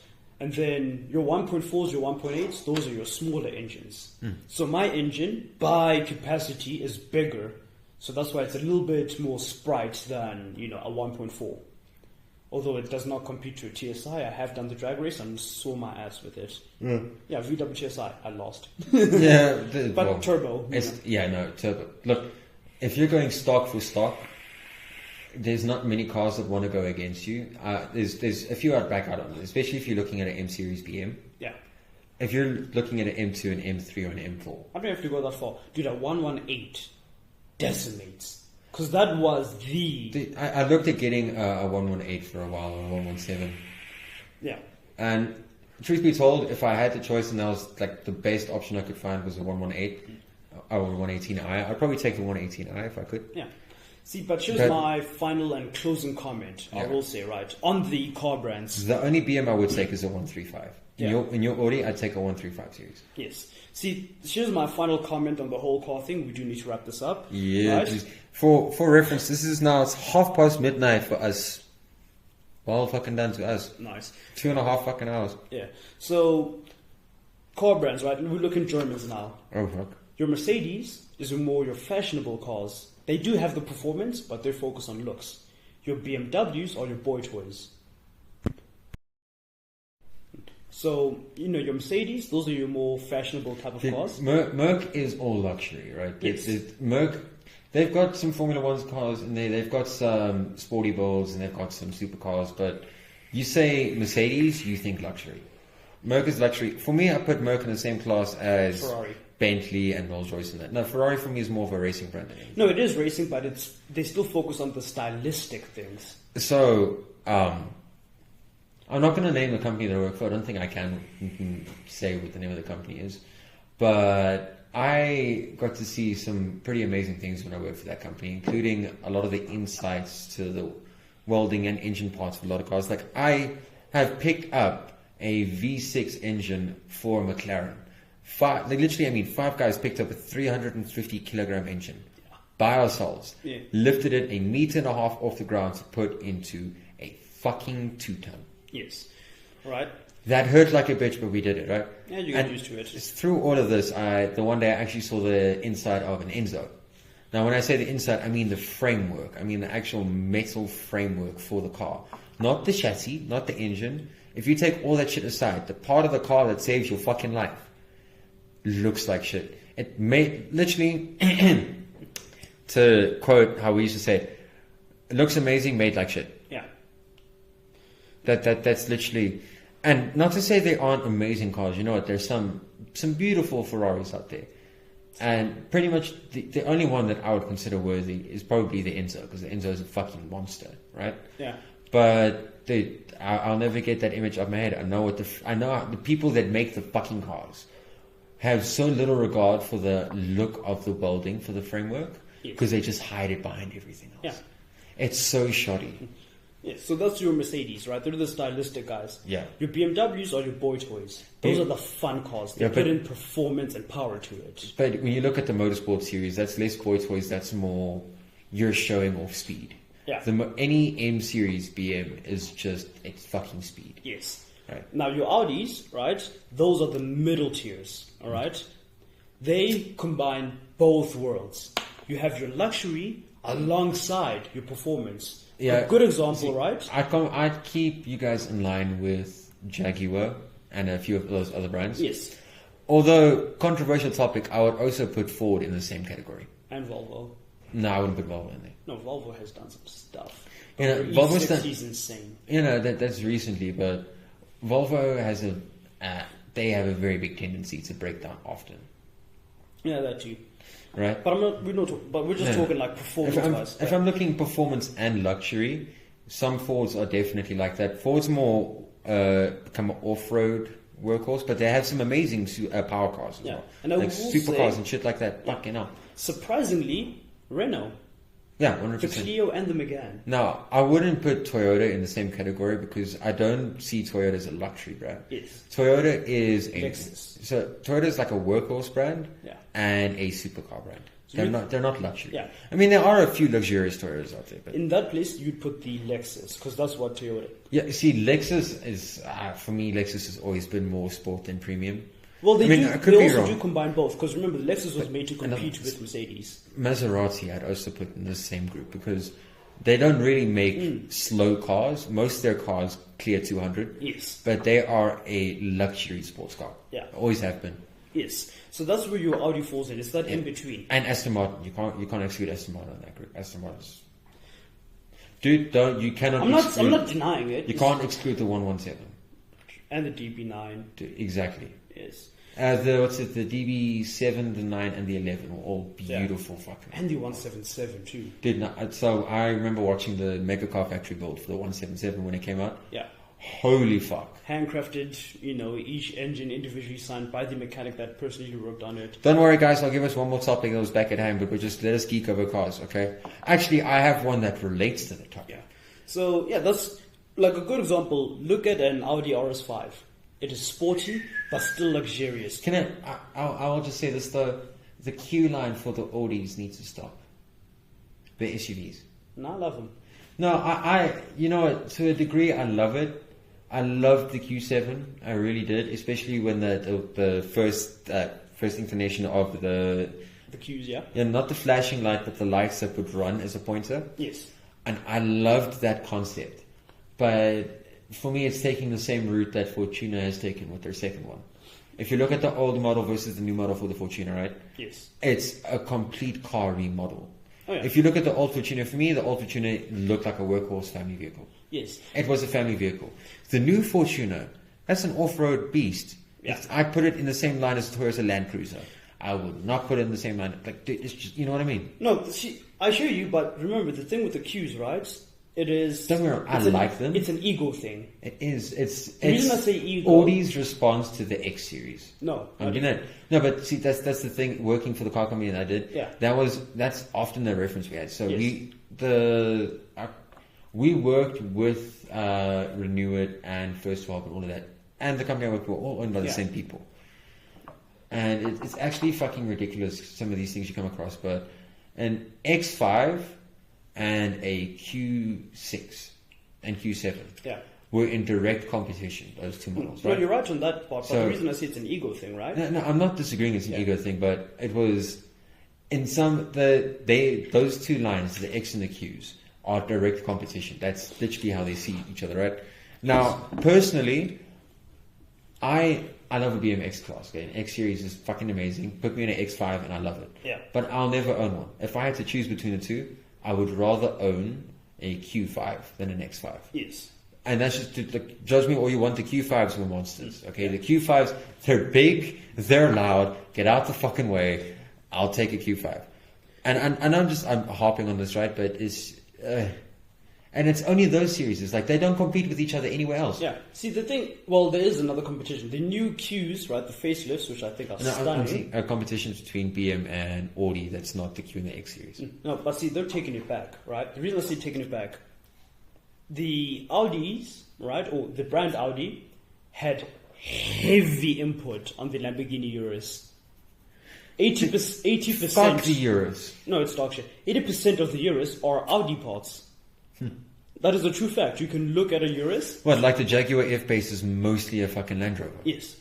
If you look at the parts, the labels are Audi. It's not like... Do you know what is going to break my heart?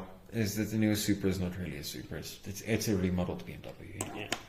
I died because I am a diehard Toyota fan. I really do love some of the Toyotas out there. Fuck the GR86. Don't bring that shit near me. It's synthetic sound. Fuck that. Yes. That's the luxury version. You want to make my heart happy? Put a GT86 in front of me, dude. So, right? But then. Yeah. So this is Audi taking their stuff back, right? Because they dropped the QRS7, which is like, hey, we heard you guys talk shit about Urus. Have the actual thing. No, dude, the QRS was brilliant. It was brilliant. A 600 horsepower SUV, twin turbocharged, 5 liter.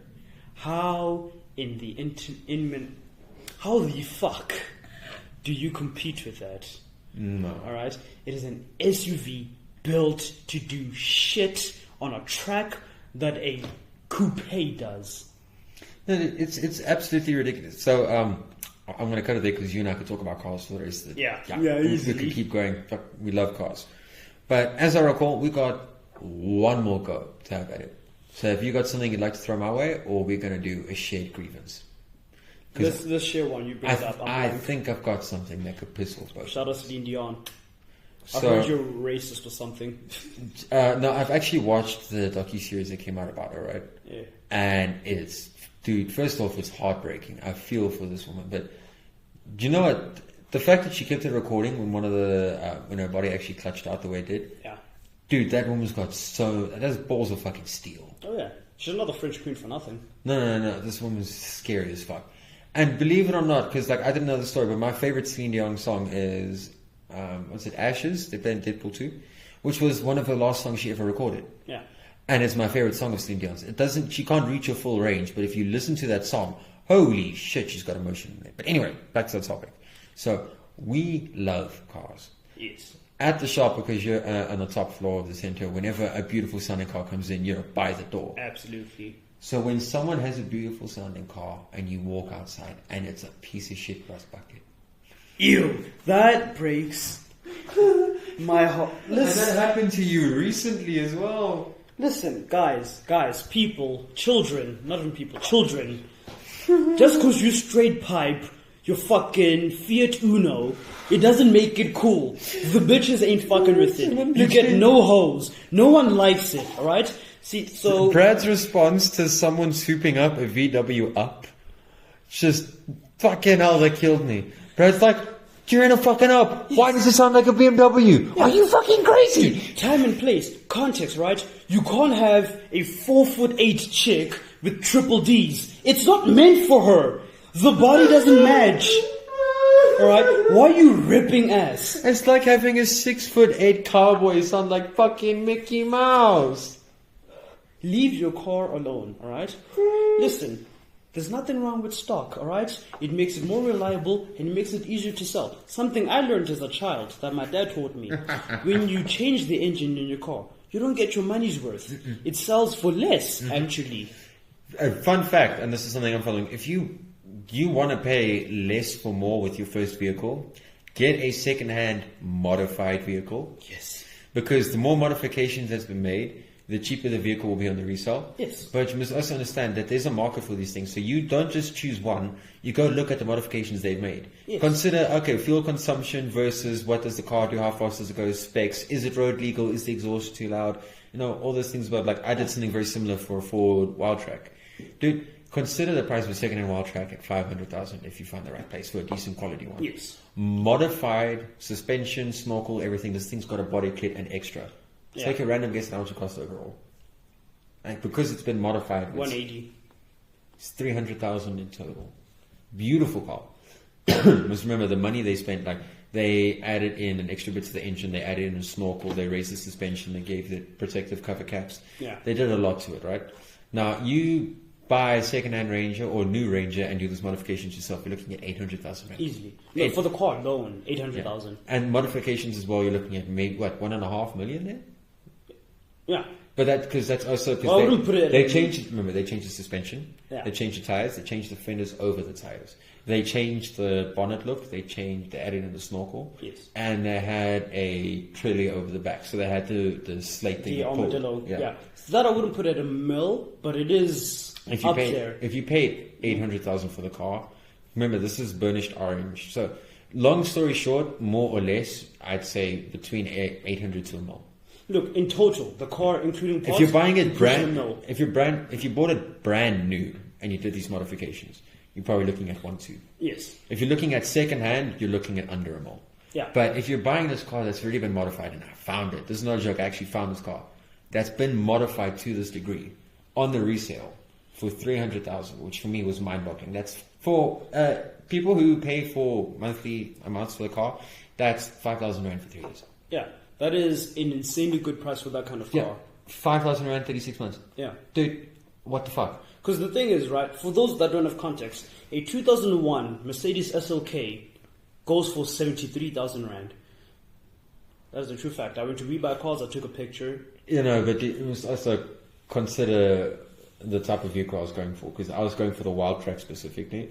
And the Wild Track is the workhorse of the load, because maybe you've got the normal Ranger, you've got the Wild Track, and you've got the Raptor. Yes. In terms of the way they work, the Raptor is considered to be the sporty one. Yeah. The Wild Track is the workhorse. Yes. And then the Ranger is just the whatever the fuck you want it to be. Yes, just that in between. Now, considering why I needed the vehicle, I went for the Wild Track, because its carry weight is more than the Ranger. Yeah. So the Ranger's max weight is capped at a third of its weight. Yeah, which is so it can 600 odd. Yeah. So a Ranger Raptor can carry 650 kilograms, which is not a hell of a lot. Because you remember when I was doing the kidney thing, the spick and span thing, which I had to put a halt on because of the price of plastics in this world. Yeah. I needed a vehicle to transport those kind of liquids, because I'd be transporting a ton of liquids, like literally 1 ton's worth. Yes. Now you go to the Wild Track. The Wild Track can carry half of its weight. 985. Yeah. Or if you get a trailer, the trailer can carry up to 3 tons, and you can still have up to 200 kilograms in the back of your vehicle. So the load capacity is 980 kilograms, but the towing capacity is 3 tons. 3 tons. 3 tons. The Ranger's towing capacity is 1.5. Yeah. For reference. So the Wild Track, if you're getting a work vehicle and you want a work vehicle that will work for, like, you want a 10-year vehicle, that thing that you can hand down to different employees and it won't fuck around, you get one of those vehicles, because that thing will last for fucking ever. Yeah. If you treat it right? So that's how you treat a car. Yeah. Now I'm going to throw out a modification here that I know is going to piss off Brad. Name a car that you really love. And I'm going to come up with one of the most fucked up builds I can come up with. This is going to piss me off. A Lamborghini Huracan Ep8 2020 model. 2022, actually. Easy. Make it look like an Elementor.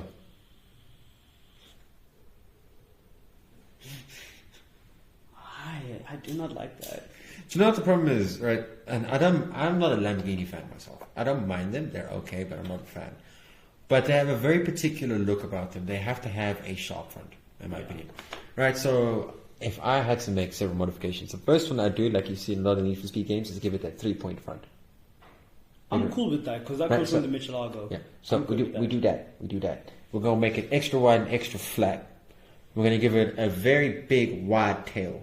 We're going to make it Lumo pink. And we're going to remove the fenders to make it look like a Formula 1 vehicle. They did that for a drift car. Look, I've got mixed feelings, right? Sometimes it looks pretty, sometimes it looks... I basically removed the nice parts, kept the parts that make it look like a Lamborghini, and made the thing pink. No, fuck the Elementor, honestly. Remember, this is a Lumo pink Huracan with no fenders. Yeah, I'm cool with That's pink. Flat. The bitches go see it, alright? Barbie just got supercharged. I wish I had a camera to capture my face in that moment. But yeah, no, listen, I'm okay with the color. It's just I would rather it looks like a Storato than an Elemento. Yeah. Fuck the Elemento. So bringing it back, you're supposed to have a rant and a rave about this, right? So you give it a crack and I'll give it a crack. Yeah, but it's a Lamborghini. It's low enough. It is 3 inches off the ground. So how low do you want to go? Propose to you people who fuck up cars. So for you particularly, when something sounds like it's not. Being straight piped. Also, shoving shit where it shouldn't be shoved in. Alright? I knew a dumb fuck. Was like, hey man, I want to put a V6 in a City Golf. Now, a City Golf is like the old gen VW, right? The original. We love them things. A City Golf needs to stay as a 5-cylinder. It doesn't need to be anything else. It needs to be a 5-cylinder. But more important than that, it does not have the space or capacity for a V6, alright? Dude, I've seen people put a V8 in that thing. My brother in Christ, you do not put a 12-inch wiener on a 4-inch hot dog. Just because it's in the bun doesn't mean it fits. Leave it alone. And also, now here's my thing. If you want to do anything, you don't change the engine, you add on to the engine. Now here's my thing, right? Stance life is huge in South Africa. For those that don't know what stance life is, it is lowering your car till the bottom of your driver's seat is on the concrete. That is what stance life is. Beautiful, right? People it's like sick. air suspension. It doesn't help in a country that's got a lot of fucking potholes. See, air suspension is great because you can adjust. I'm talking about the fuckers that cut the springs. Oh, you're talking about the... fixed to that height. You mean the lowriders? Yes. Yeah, no, so you get two types of lowriders in this country because you get people that just drop the whole fucking thing, which you get around the world. But then for some unknown fucking reason, you get the retards that only lower the front. Oh yeah, the anti-squat. Can someone explain why a little Nissan MP100 has got its ass in the fucking air, Tooted up, ready for back shots. and the front end is kissing the fucking concrete? Yes. That thing touches the speed bump, it's gonna break. Yeah, here's another rant, right, on cars. Now, this isn't a modification, but see, maintain your cars, guys. Look after them, and they'll last forever. Fix your fucking fan belt. I hate every time you start your car, this bitch starts squeaking. Fucking So, like dog.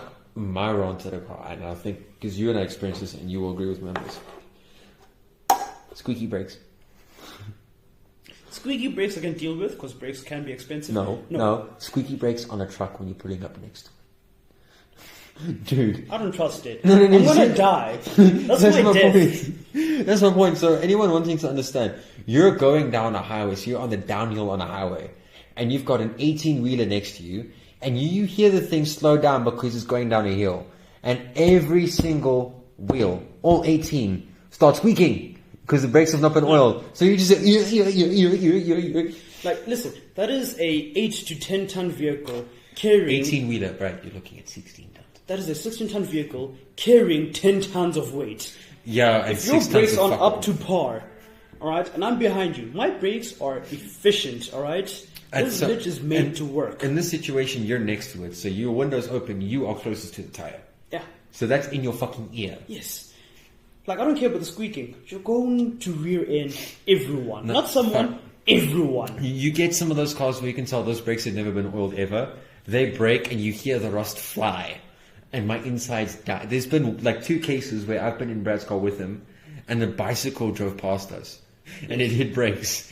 And Brad fucking died.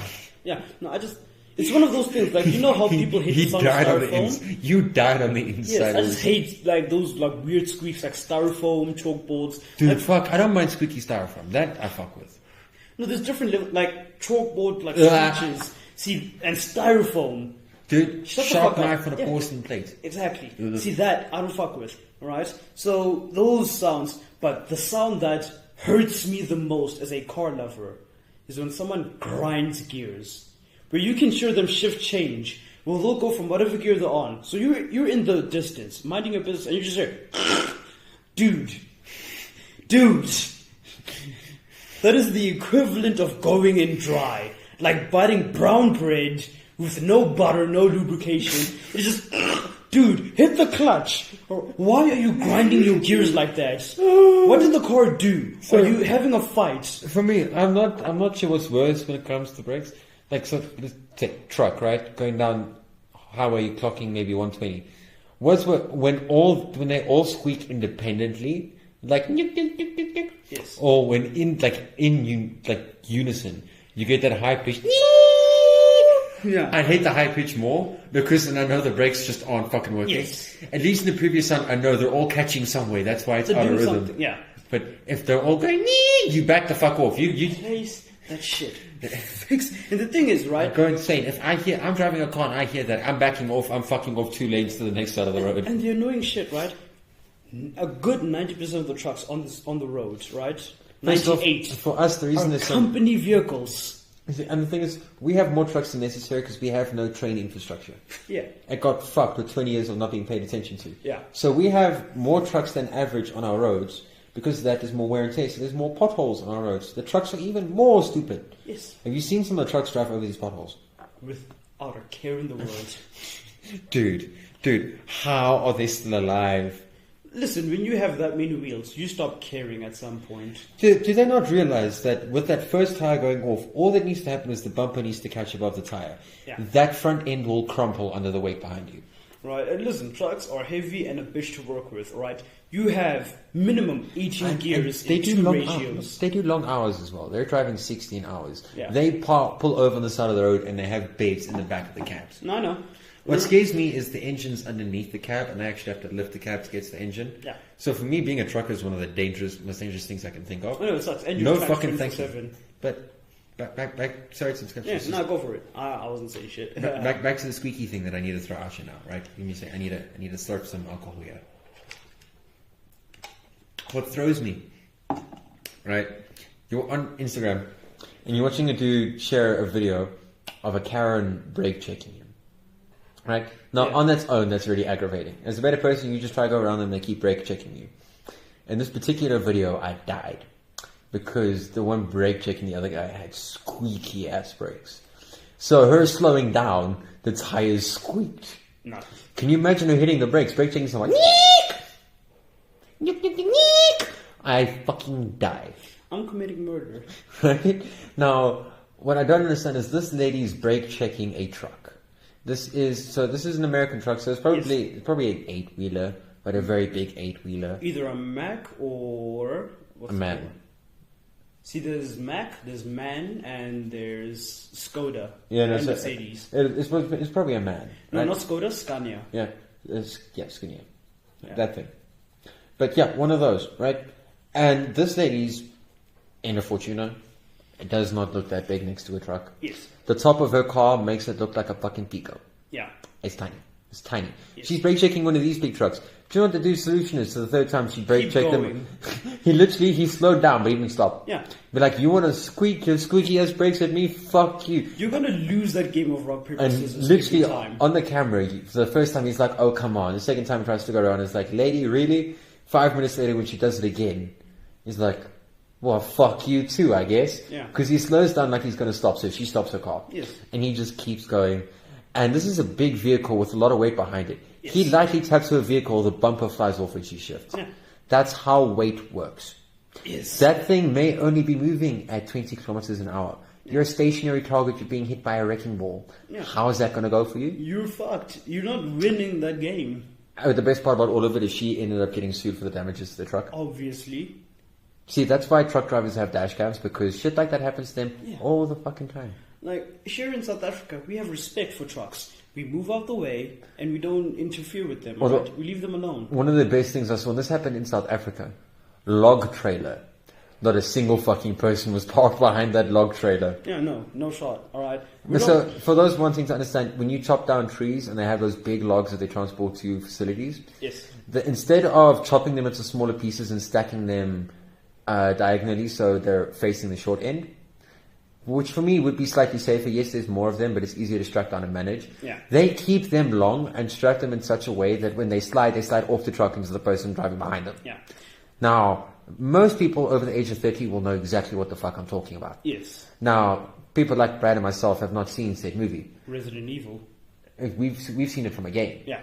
Right? That is Malcolm Wade. We know it from somewhere else. Well, I have another reference. Well, that not many people So catch. my answer to it is because I don't play horror games like Resident Evil, shit like that. Do you know what makes it? It's basic common fucking sense. This truck is parked on an incline. Who in their right fucking mind wants to park behind a truck? Yes. There was literally a 20-line car thing in this photo. Like Yeah. literally just fuck ton of cars there. Yes. And I could never. See, now my experience comes from the mountains, right? Back when I was in the Bundus doing, mountain stuff. We had to carry trees for fire. Pause. People, if there's anyone out there that doesn't know what in the Bundus means, it means in the fucking bush. The sticks, the middle of butt fucking nowhere. Yeah, you're in the middle of dead fucking squat The and jack fucking countryside. shit. Right, as far can be. Right? Deadly fucking spot and jack fucking shit. Exactly. You're in the middle of nowhere. The stars know where you are, but you ain't got fucking no Yes. idea. So being, in the mountains doing that, we had to carry trees for fire. Yeah, and you didn't even know where you went. That's like part of the thing, Yes. right? You had no idea where you were. Just nowhere. There's no light of a cityscape. You just see nothing in wilderness. So for fire, we had to carry trees. There's 108 of us total, right? You had that one guy that was so sure he wasn't doing anything, was he? Dude, it was constant arguments of the back isn't lifting, the front isn't lifting. Listen. And you're how tall are you compared to the rest? Same size as I am now. No. 5'1". No. So Listen. This thing. So were there more tall people or more short people? That's what it's a mix. So mountains, no age range. Were you mid-range, short-range, tall range in the this middle? group? So you were mid-range. Yeah. So were you one of the ones that was shouted at for not lifting the fucking log? No, I was shouting at everyone else. No, contrary to my size, somehow I have pretty good upper body strength. No, it doesn't. It's not contrary. It makes sense. And either way, right? Now, obviously, he's like a dwarf from Lord of the Rings. Yes. So, like a normal person, I had no clue that trees, as in the whole thing, were fucking heavy, right? And I'm not talking like a few kilograms. I mean, no, like normal people. No, listen. I knew trees had some weight to them. I've been to like the Kruger, the next door to the Kruger several times. Yeah. I've been the stupid child that's walked away from the bungalow, grabbed the branch and pulled it back. Wood is heavy. No. And in spite of that, it fucking flows. My brother in Christ, I'm talking a tree. This is not an exaggeration. No, I understand. I can drag a branch by myself. I have tried to lift a thin fallen tree and I struggled like a motherfucker. The heaviest thing I've lifted, and this is not even a fucking joke, is we were at someone's place and they had, telephone poles that made out of the dark wooden beams. This guy had a bunch of those wooden beams for no reason. And I shit you not, I managed to pick up one and put it on my shoulder and I could walk. Yeah. I could hold the second one, but I could not fucking move. I mean, look, I'm not flexing or bragging. I can easily carry those. You see, that I can get one of those by myself, but that's about it. And that's not about upper body strength. That's leverage. I can get it into place and then I can walk. I'm talking strength. No, I'm a thin motherfucker. For me, it's more about posture than anything. But we carried a tree. It took 50 on each side, right? So essentially, and also in the mountains. How big was this fucking tree? A tree! You don't need 50 people on each end to carry a tree that fucking size. No, I'm talking tree. I'm talking a big CN. So what, you mean like... A tree. So you mean the ones like we've got back in the Yes, I'm talking tree. Well, to be fair, I'd say you need like 10 in the middle, 10 on each end. I don't think you'd need 50-50. You need weight, you need supports in the middle. Remember, there's children involved. Yeah, so who's supporting the fucking middle? Whoever is there. You just said 50 on one end, 50 on the other. So you got 8 people in the middle doing jack diddly squat. No, when I say tree, there's no machinery, there's no tools. How long? Okay, let me make this a bit easier for myself. How long is this fucking tree? A full-grown tree. How long? Meters long. How many stories would you say? Taller than your house.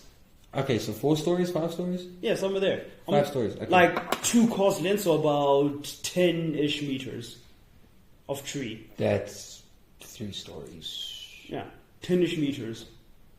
That's not much taller than this room. Cool. That you don't need 50 people for that. Dude. How thick was the fucking tree? Dude, listen, when I say thick, thicker than your table. Okay, because you see, now I'm starting to get an understanding for the comparison. Yeah. Dude, when I say tree, I'm not talking like a sap. No, I'm talking full-blown. This thing was... For those wanting to know why I'm giving brag grief, right? There's a lot of different trees in this country. We have a national fucking tree. Don't fucking ask. The Great Yellowwood. Yeah. Right? So we have a lot of acacia trees in this country. Also a lot of pine trees. What throws me is some acacias are incredibly fucking thick. Yes. Right? Especially camel thorns. Camel thorns are heavy as fuck. I should know. We have 2 dead ones outside. But you get some acacias, and I can't actually name them, but they're hollow to a degree, so they're lighter than they look. No, I'm talking like freshly cut, still moisturized trees, thicker than the ones you've got. Can you describe the tree? Because I might be able to guess what it is. Deep dark wood, the thickness of that door width. Dark wood? Yeah. Thickness of that door width. What type of leaves would you say it had? Oh no, it was like cut, so no leaves. We just had like log. Just tree log. The length of 10 meters. Like it was a full team effort. It sounds like seal pawpaws.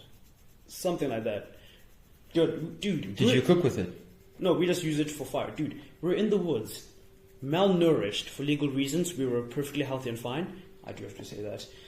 Right? But underfed, no protein in our diet, no salt, no nothing. Alright? All of us are pissed off, Was freshly it- circumcised. How easily did the wood burn? Did it light immediately, or did it take some heat? It took a while. It's a hard light. Yes. Okay, no, that was That bitch burned for a then week. it's probably circle balls. Yeah, that one log Don't- burned for a week. Don't on ask end. why I had to figure that out. That's just my brain. But yeah, so Yeah, go for it. circle balls is fucking heavy. No shit, I was no, there. No. Yeah. The reason I'm bringing this out is because it holds a lot of more moisture than normal for. That's tree. why I say freshly cut. Yeah, This thing is So dense. it's a smoking wood. You can use it to cook, right? You can, but it's very smoky because it's lots of moisture, right? Yes. But the reason I bring this up now is, as I said again, it holds more moisture than normal. Yeah. Not an obscene amount, but enough to 1 liter equates 1 kilogram more or less. Obviously, yeah. So you want to have 5 extra kilograms in a tree. Yes. And something that's already awkward to carry. Yeah. Yeah. So essentially what we had to do... Now I'm getting a better picture of it. Yeah. What we had to do is cut down smaller, thinner branches that are quite long, roll this massive motherfucker on it, and basically say one side on one branch, 5 people. So that's 10 per row along the entire length of this tree. Okay. Yeah. You see so far? Right? So we all, in unison, in tandem, in agreement, pick this fucker up and walk a kilometer with it.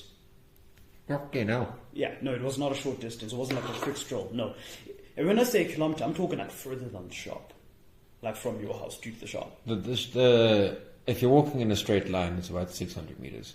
But if you're walking the curves and everything, it's about a kilometer more or less. Dude, so do you know the McDonald's on Atlas Mall? Oh, not like Atlas Road.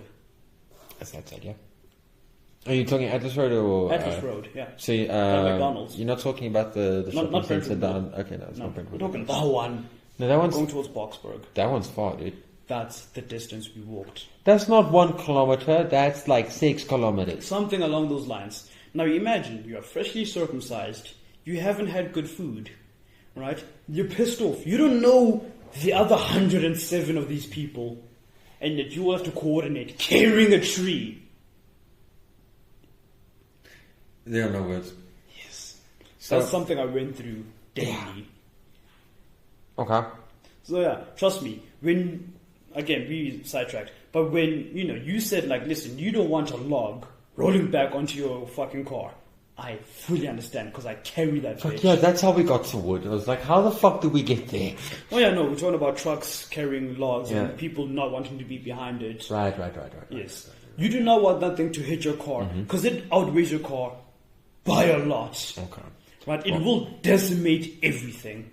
Before we go, Yeah. I want to end this off with a short and sweet one from your side, but one that I know for sure. Short and sweet is putting it lightly. Anyway, Something that I know will set you off. I will be gentle because we do have to wrap this up. Not necessarily. Fair. So, I'm not going to name names, but I'm going to reference someone you work with. No, I refuse. I refuse to speak on this. Alright?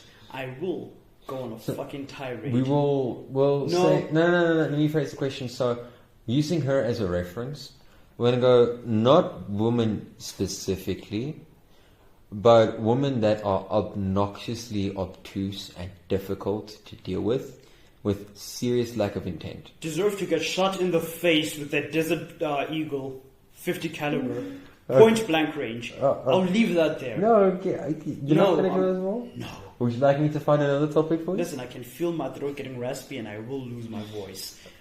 This is Must I find something better for you the then? same rage you saw when I was bitching about my car. At the slightly higher level of rage. Alright? I despise incompetence, laziness, and bullshit pathetic excuses. And that is all this person is. There's a few ways to piss you off. Yes. And would you like me to give you another one that doesn't involve a person? Well, involve this particular Keep person? it light. You've got a missus, and she decides to take food off your plate to be funny. Throw hands. Run the fucking hands. I'm gonna beat the fuck out of you, alright? Listen, I don't care what the context or situation is. Go to Spur, order yourself a slice of cheesecake. You got one bite left. She sneaks in and takes that last piece. Listen, my future girlfriend, wife, whoever you may be, wherever you may be, Just so you know in the future. I love you to death. However, touch my food, your death will come before mine. right? No, sorry to interrupt. I don't mean this way, but this is the most black thing I've ever heard come out of you. However, Yeah. Listen, right? I'm a heavy alcoholic who has zero concern for himself, and I'm partially I can't say that on YouTube. I'm partially unaliving myself. I do not care about living. But, however, whomstever, whatever. That one's for you. Touch my food without prior notice or any profound reason. We are breaking up. I'm beating the dog shit out of you. I don't care if you're in public or not. And I'm leaving. And you're paying the bill. For the love of everything that is holy, don't fucking touch his cheesecake. Right? You can ask. Don't touch his cheesecake. Yes. You can ask. I might say yes. I might say no. But if I say no, and fuck knows I'll say no. Because, bitch, we had the same menu. We looked at the same food options. The only time you'll maybe let him touch something is if it's a chip, like a fry. The only time I'll let you touch my food is if you made it for me. Alright? That's before it made it onto you. Exactly. Once it makes it onto his plate, don't fucking touch it. It's mine. You gave it to me. How does it taste? It tastes good. That's all you need to fucking know. Can I taste? Fuck no. Get the same shit. Alright? But what if I just want to taste it? I don't know if I'm going to like it. Imagine what it tastes like. I'll describe it. You do the rest mentally. Sorry, I had to throw that one in there for a moment because you know that's going to be an excuse. It's like, but what if I don't know if I like it or not? And I just want to taste it from you to see if I actually like it. You're an adult. Alright? You're a fucking adult. How long have you lived? How long have you had a tongue with taste buds? How long have you been putting shit in your fucking face hole that you still wonder what shit tastes like? You know... It's the same restaurant we've been to. You know the food. Don't explore on my expense. I'm eating it. I know it. It's great. Let me twist the tables on that. She makes you dinner but serves you olives on the side. She's catching hands. She's catching hands. Brad doesn't like olives for anyone. I don't like olives. I don't like blue cheese. I do not like tripe. And chicken feet. I'm far more picky than he is, so I can't judge. It's just putting that out there for his wifey. Look, I'll be real. I will lie to your face. If you give me an olive and I say no, and you're like, baby, please, it is going straight down the throat. It is not touching my tongue. All right, I will swallow it immediately. This is the one and if you give me shit, deep throat anything. Yes, and if you give me shit, you didn't even taste it. Yeah, no fucking shit. I never wanted to taste it. I tasted it once. I never liked it, and I still don't like it. Do not give me... You could do whatever. You could put it on your nipple. You could shove it up your fucking cooter. I'm not eating olive. I've got one more twist for you. What's your least favorite flavored dessert? Flavor. I'm going to be real. This is going to come as a surprise. I do not like chocolate. So, what would happen if she made you a strawberry chocolate cheesecake? There's a lot going on, and I'm not a fan of it.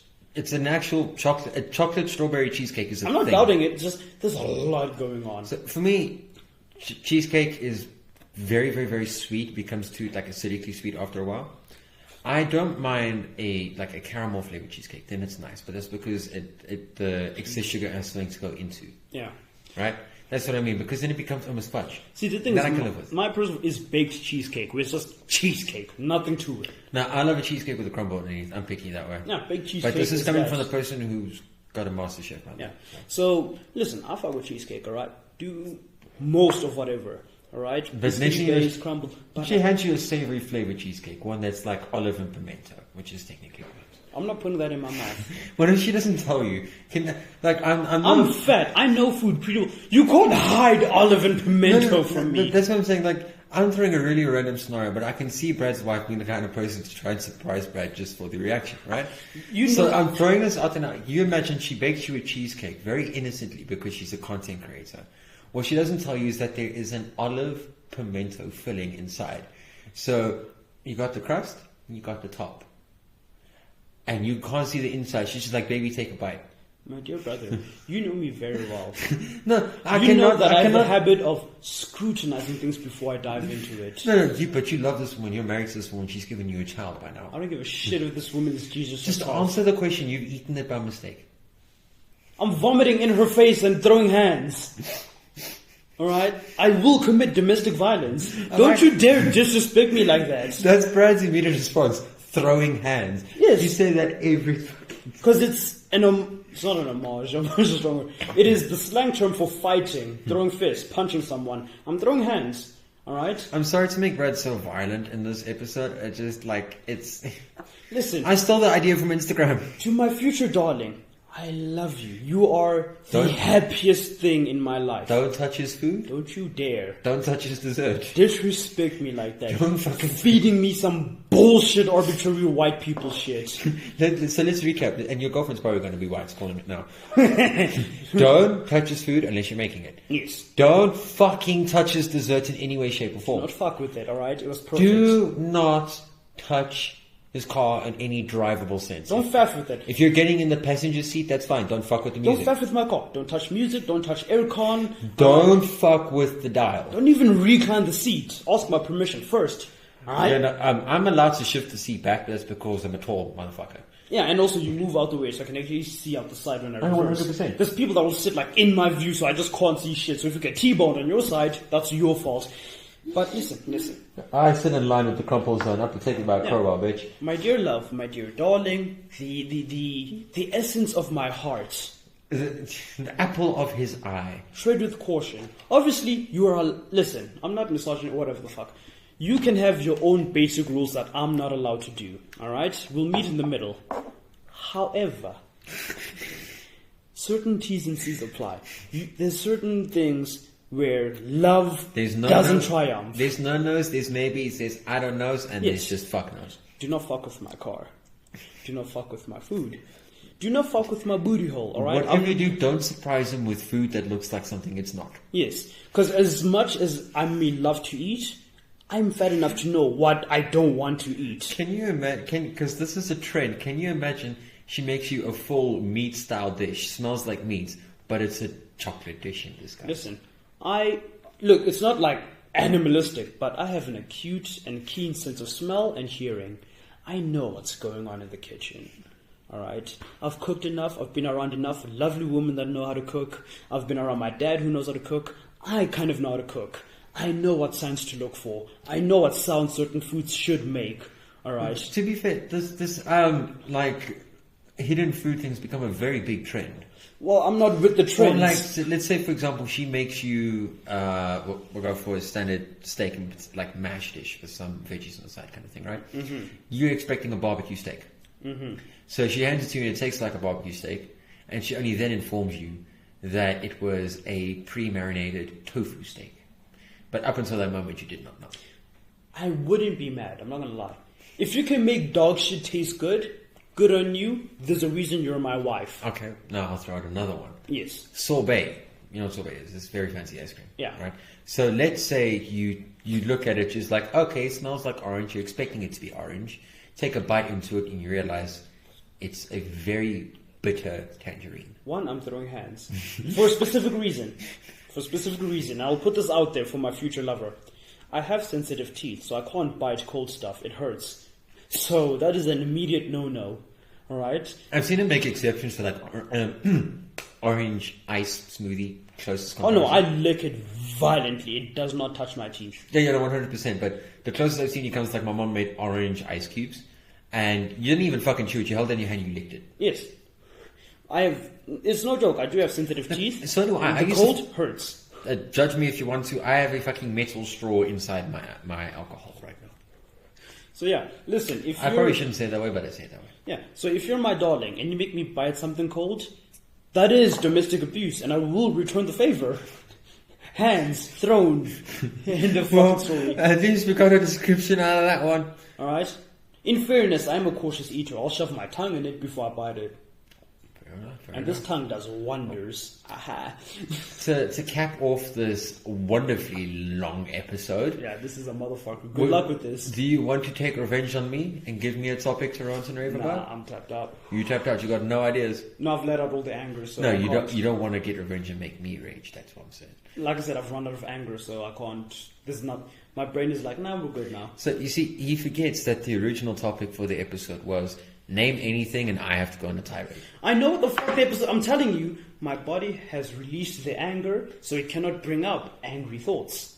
You're not the one who has to get angry, though. Me. That doesn't change the fucking subject. I can't bring up anger-rising shit. Brad's not angry, therefore his brain doesn't function. Exactly. Okay, well, on that topic, I'm trying to give Brad an out to have revenge on me. That's just going to come back I'm to not a vengeful person. Petty, maybe. Not vengeful.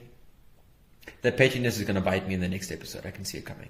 Anyway, no, I'll forget by then. Thank you, everybody, if you made it this far. I'll be genuinely fucking amazed. It was Motherfucker. It was one of those motherfuckers. It was a motherfucker. Right? I sincerely hope you guys enjoyed it. Please have some sympathy on me. This is 3 parts that I'm merging into one. Isn't it 4? Fuck, I don't actually fucking know at this several point. parts. Alright, it's the sequel, the prequel, and the fucking spin-off. We pulled a Toy Story. We just didn't fucking stop. Yeah, we did a pentology. Something quadrology. Because it's a trilogy. We did an ology. It's a quartet. An orgy.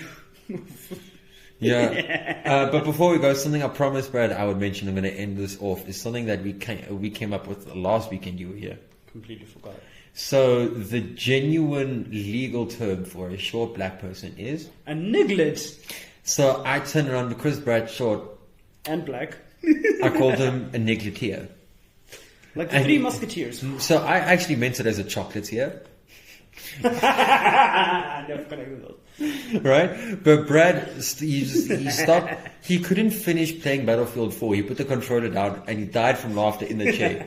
Because the 3 nigletiers, and he just fucking died. Also, for all you white people, you can't say that. I allowed him to say it, alright? And I did not, to be specifically honest, we are saying a made-up word that does not legitimately exist. Technically, all words are made up. And we will take a selfie and show you that I am of the dark variety. Yeah. So I'm saying nigletier. Yes.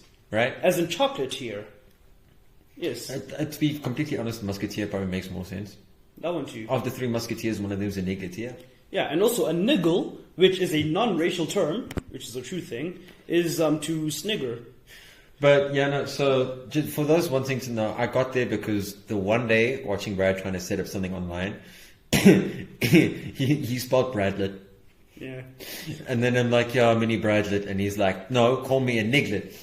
Which is the grammatically correct and anatomically and racially correct term. To which my response was nigletier. Yeah. And he died. Anyway, we're taking too long to say goodbye. No. I just wanted to end it because I promised I would add it on. Brad, say goodbye to the lovely people. My good people, my lovies, my honeys, my darlings. The people hiding from Brad's mental abuse. Yeah. It has been great. It has been extremely long. I feel my voice getting raspy, and tomorrow morning I will sound like I'm trying to imitate Snape. You know Snape. Hello, Potter. So that kind of thing, right? Anyway, it has been fun. It's been real. It's been real fun. Hope you had a good time. I hope you stuck around. If you didn't, that's alright. Leave a like or not. Subscribe. Your drunk ass needs to go lie down. You need to lie down. Shut up. I'm saying bye. Love you. You guys are awesome. Hit us up on our socials. I'm not very active on social. Alright, but we have Beta Stream, aka D Money, aka Damien Brainbridge. Yeah. I got and you have your favorite little niglet, your little homie, your brother in Christ, your boy, Bradless_Bradley, aka the Bradlet, aka the niglet, aka your girlfriend's boyfriend. Can you fucking stop talking? Goodbye, hello, good morning, good night, good afternoon. Like, comment, subscribe. From my side, thank you everybody for watching. I hope you enjoyed it. As I mentioned before, don't forget to like, share, and subscribe. Brad's Instagram, as he was trying to mention, Bradless_Bradley. You know where to find him. Me, as always, good luck fucking spelling my name. Damon_Bainbridge. You guys have fun finding us on Instagram. Or Bradless_Bradley on YouTube. Or me, where you found us on Beta Stream. Guys, don't forget to enjoy. Comment your favorite dessert. No, don't. You're going to start an online war. Comment frog. What you comment instead is pineapple on pizza, yes, no. Nah. Bye. Oh, I'm starting a war.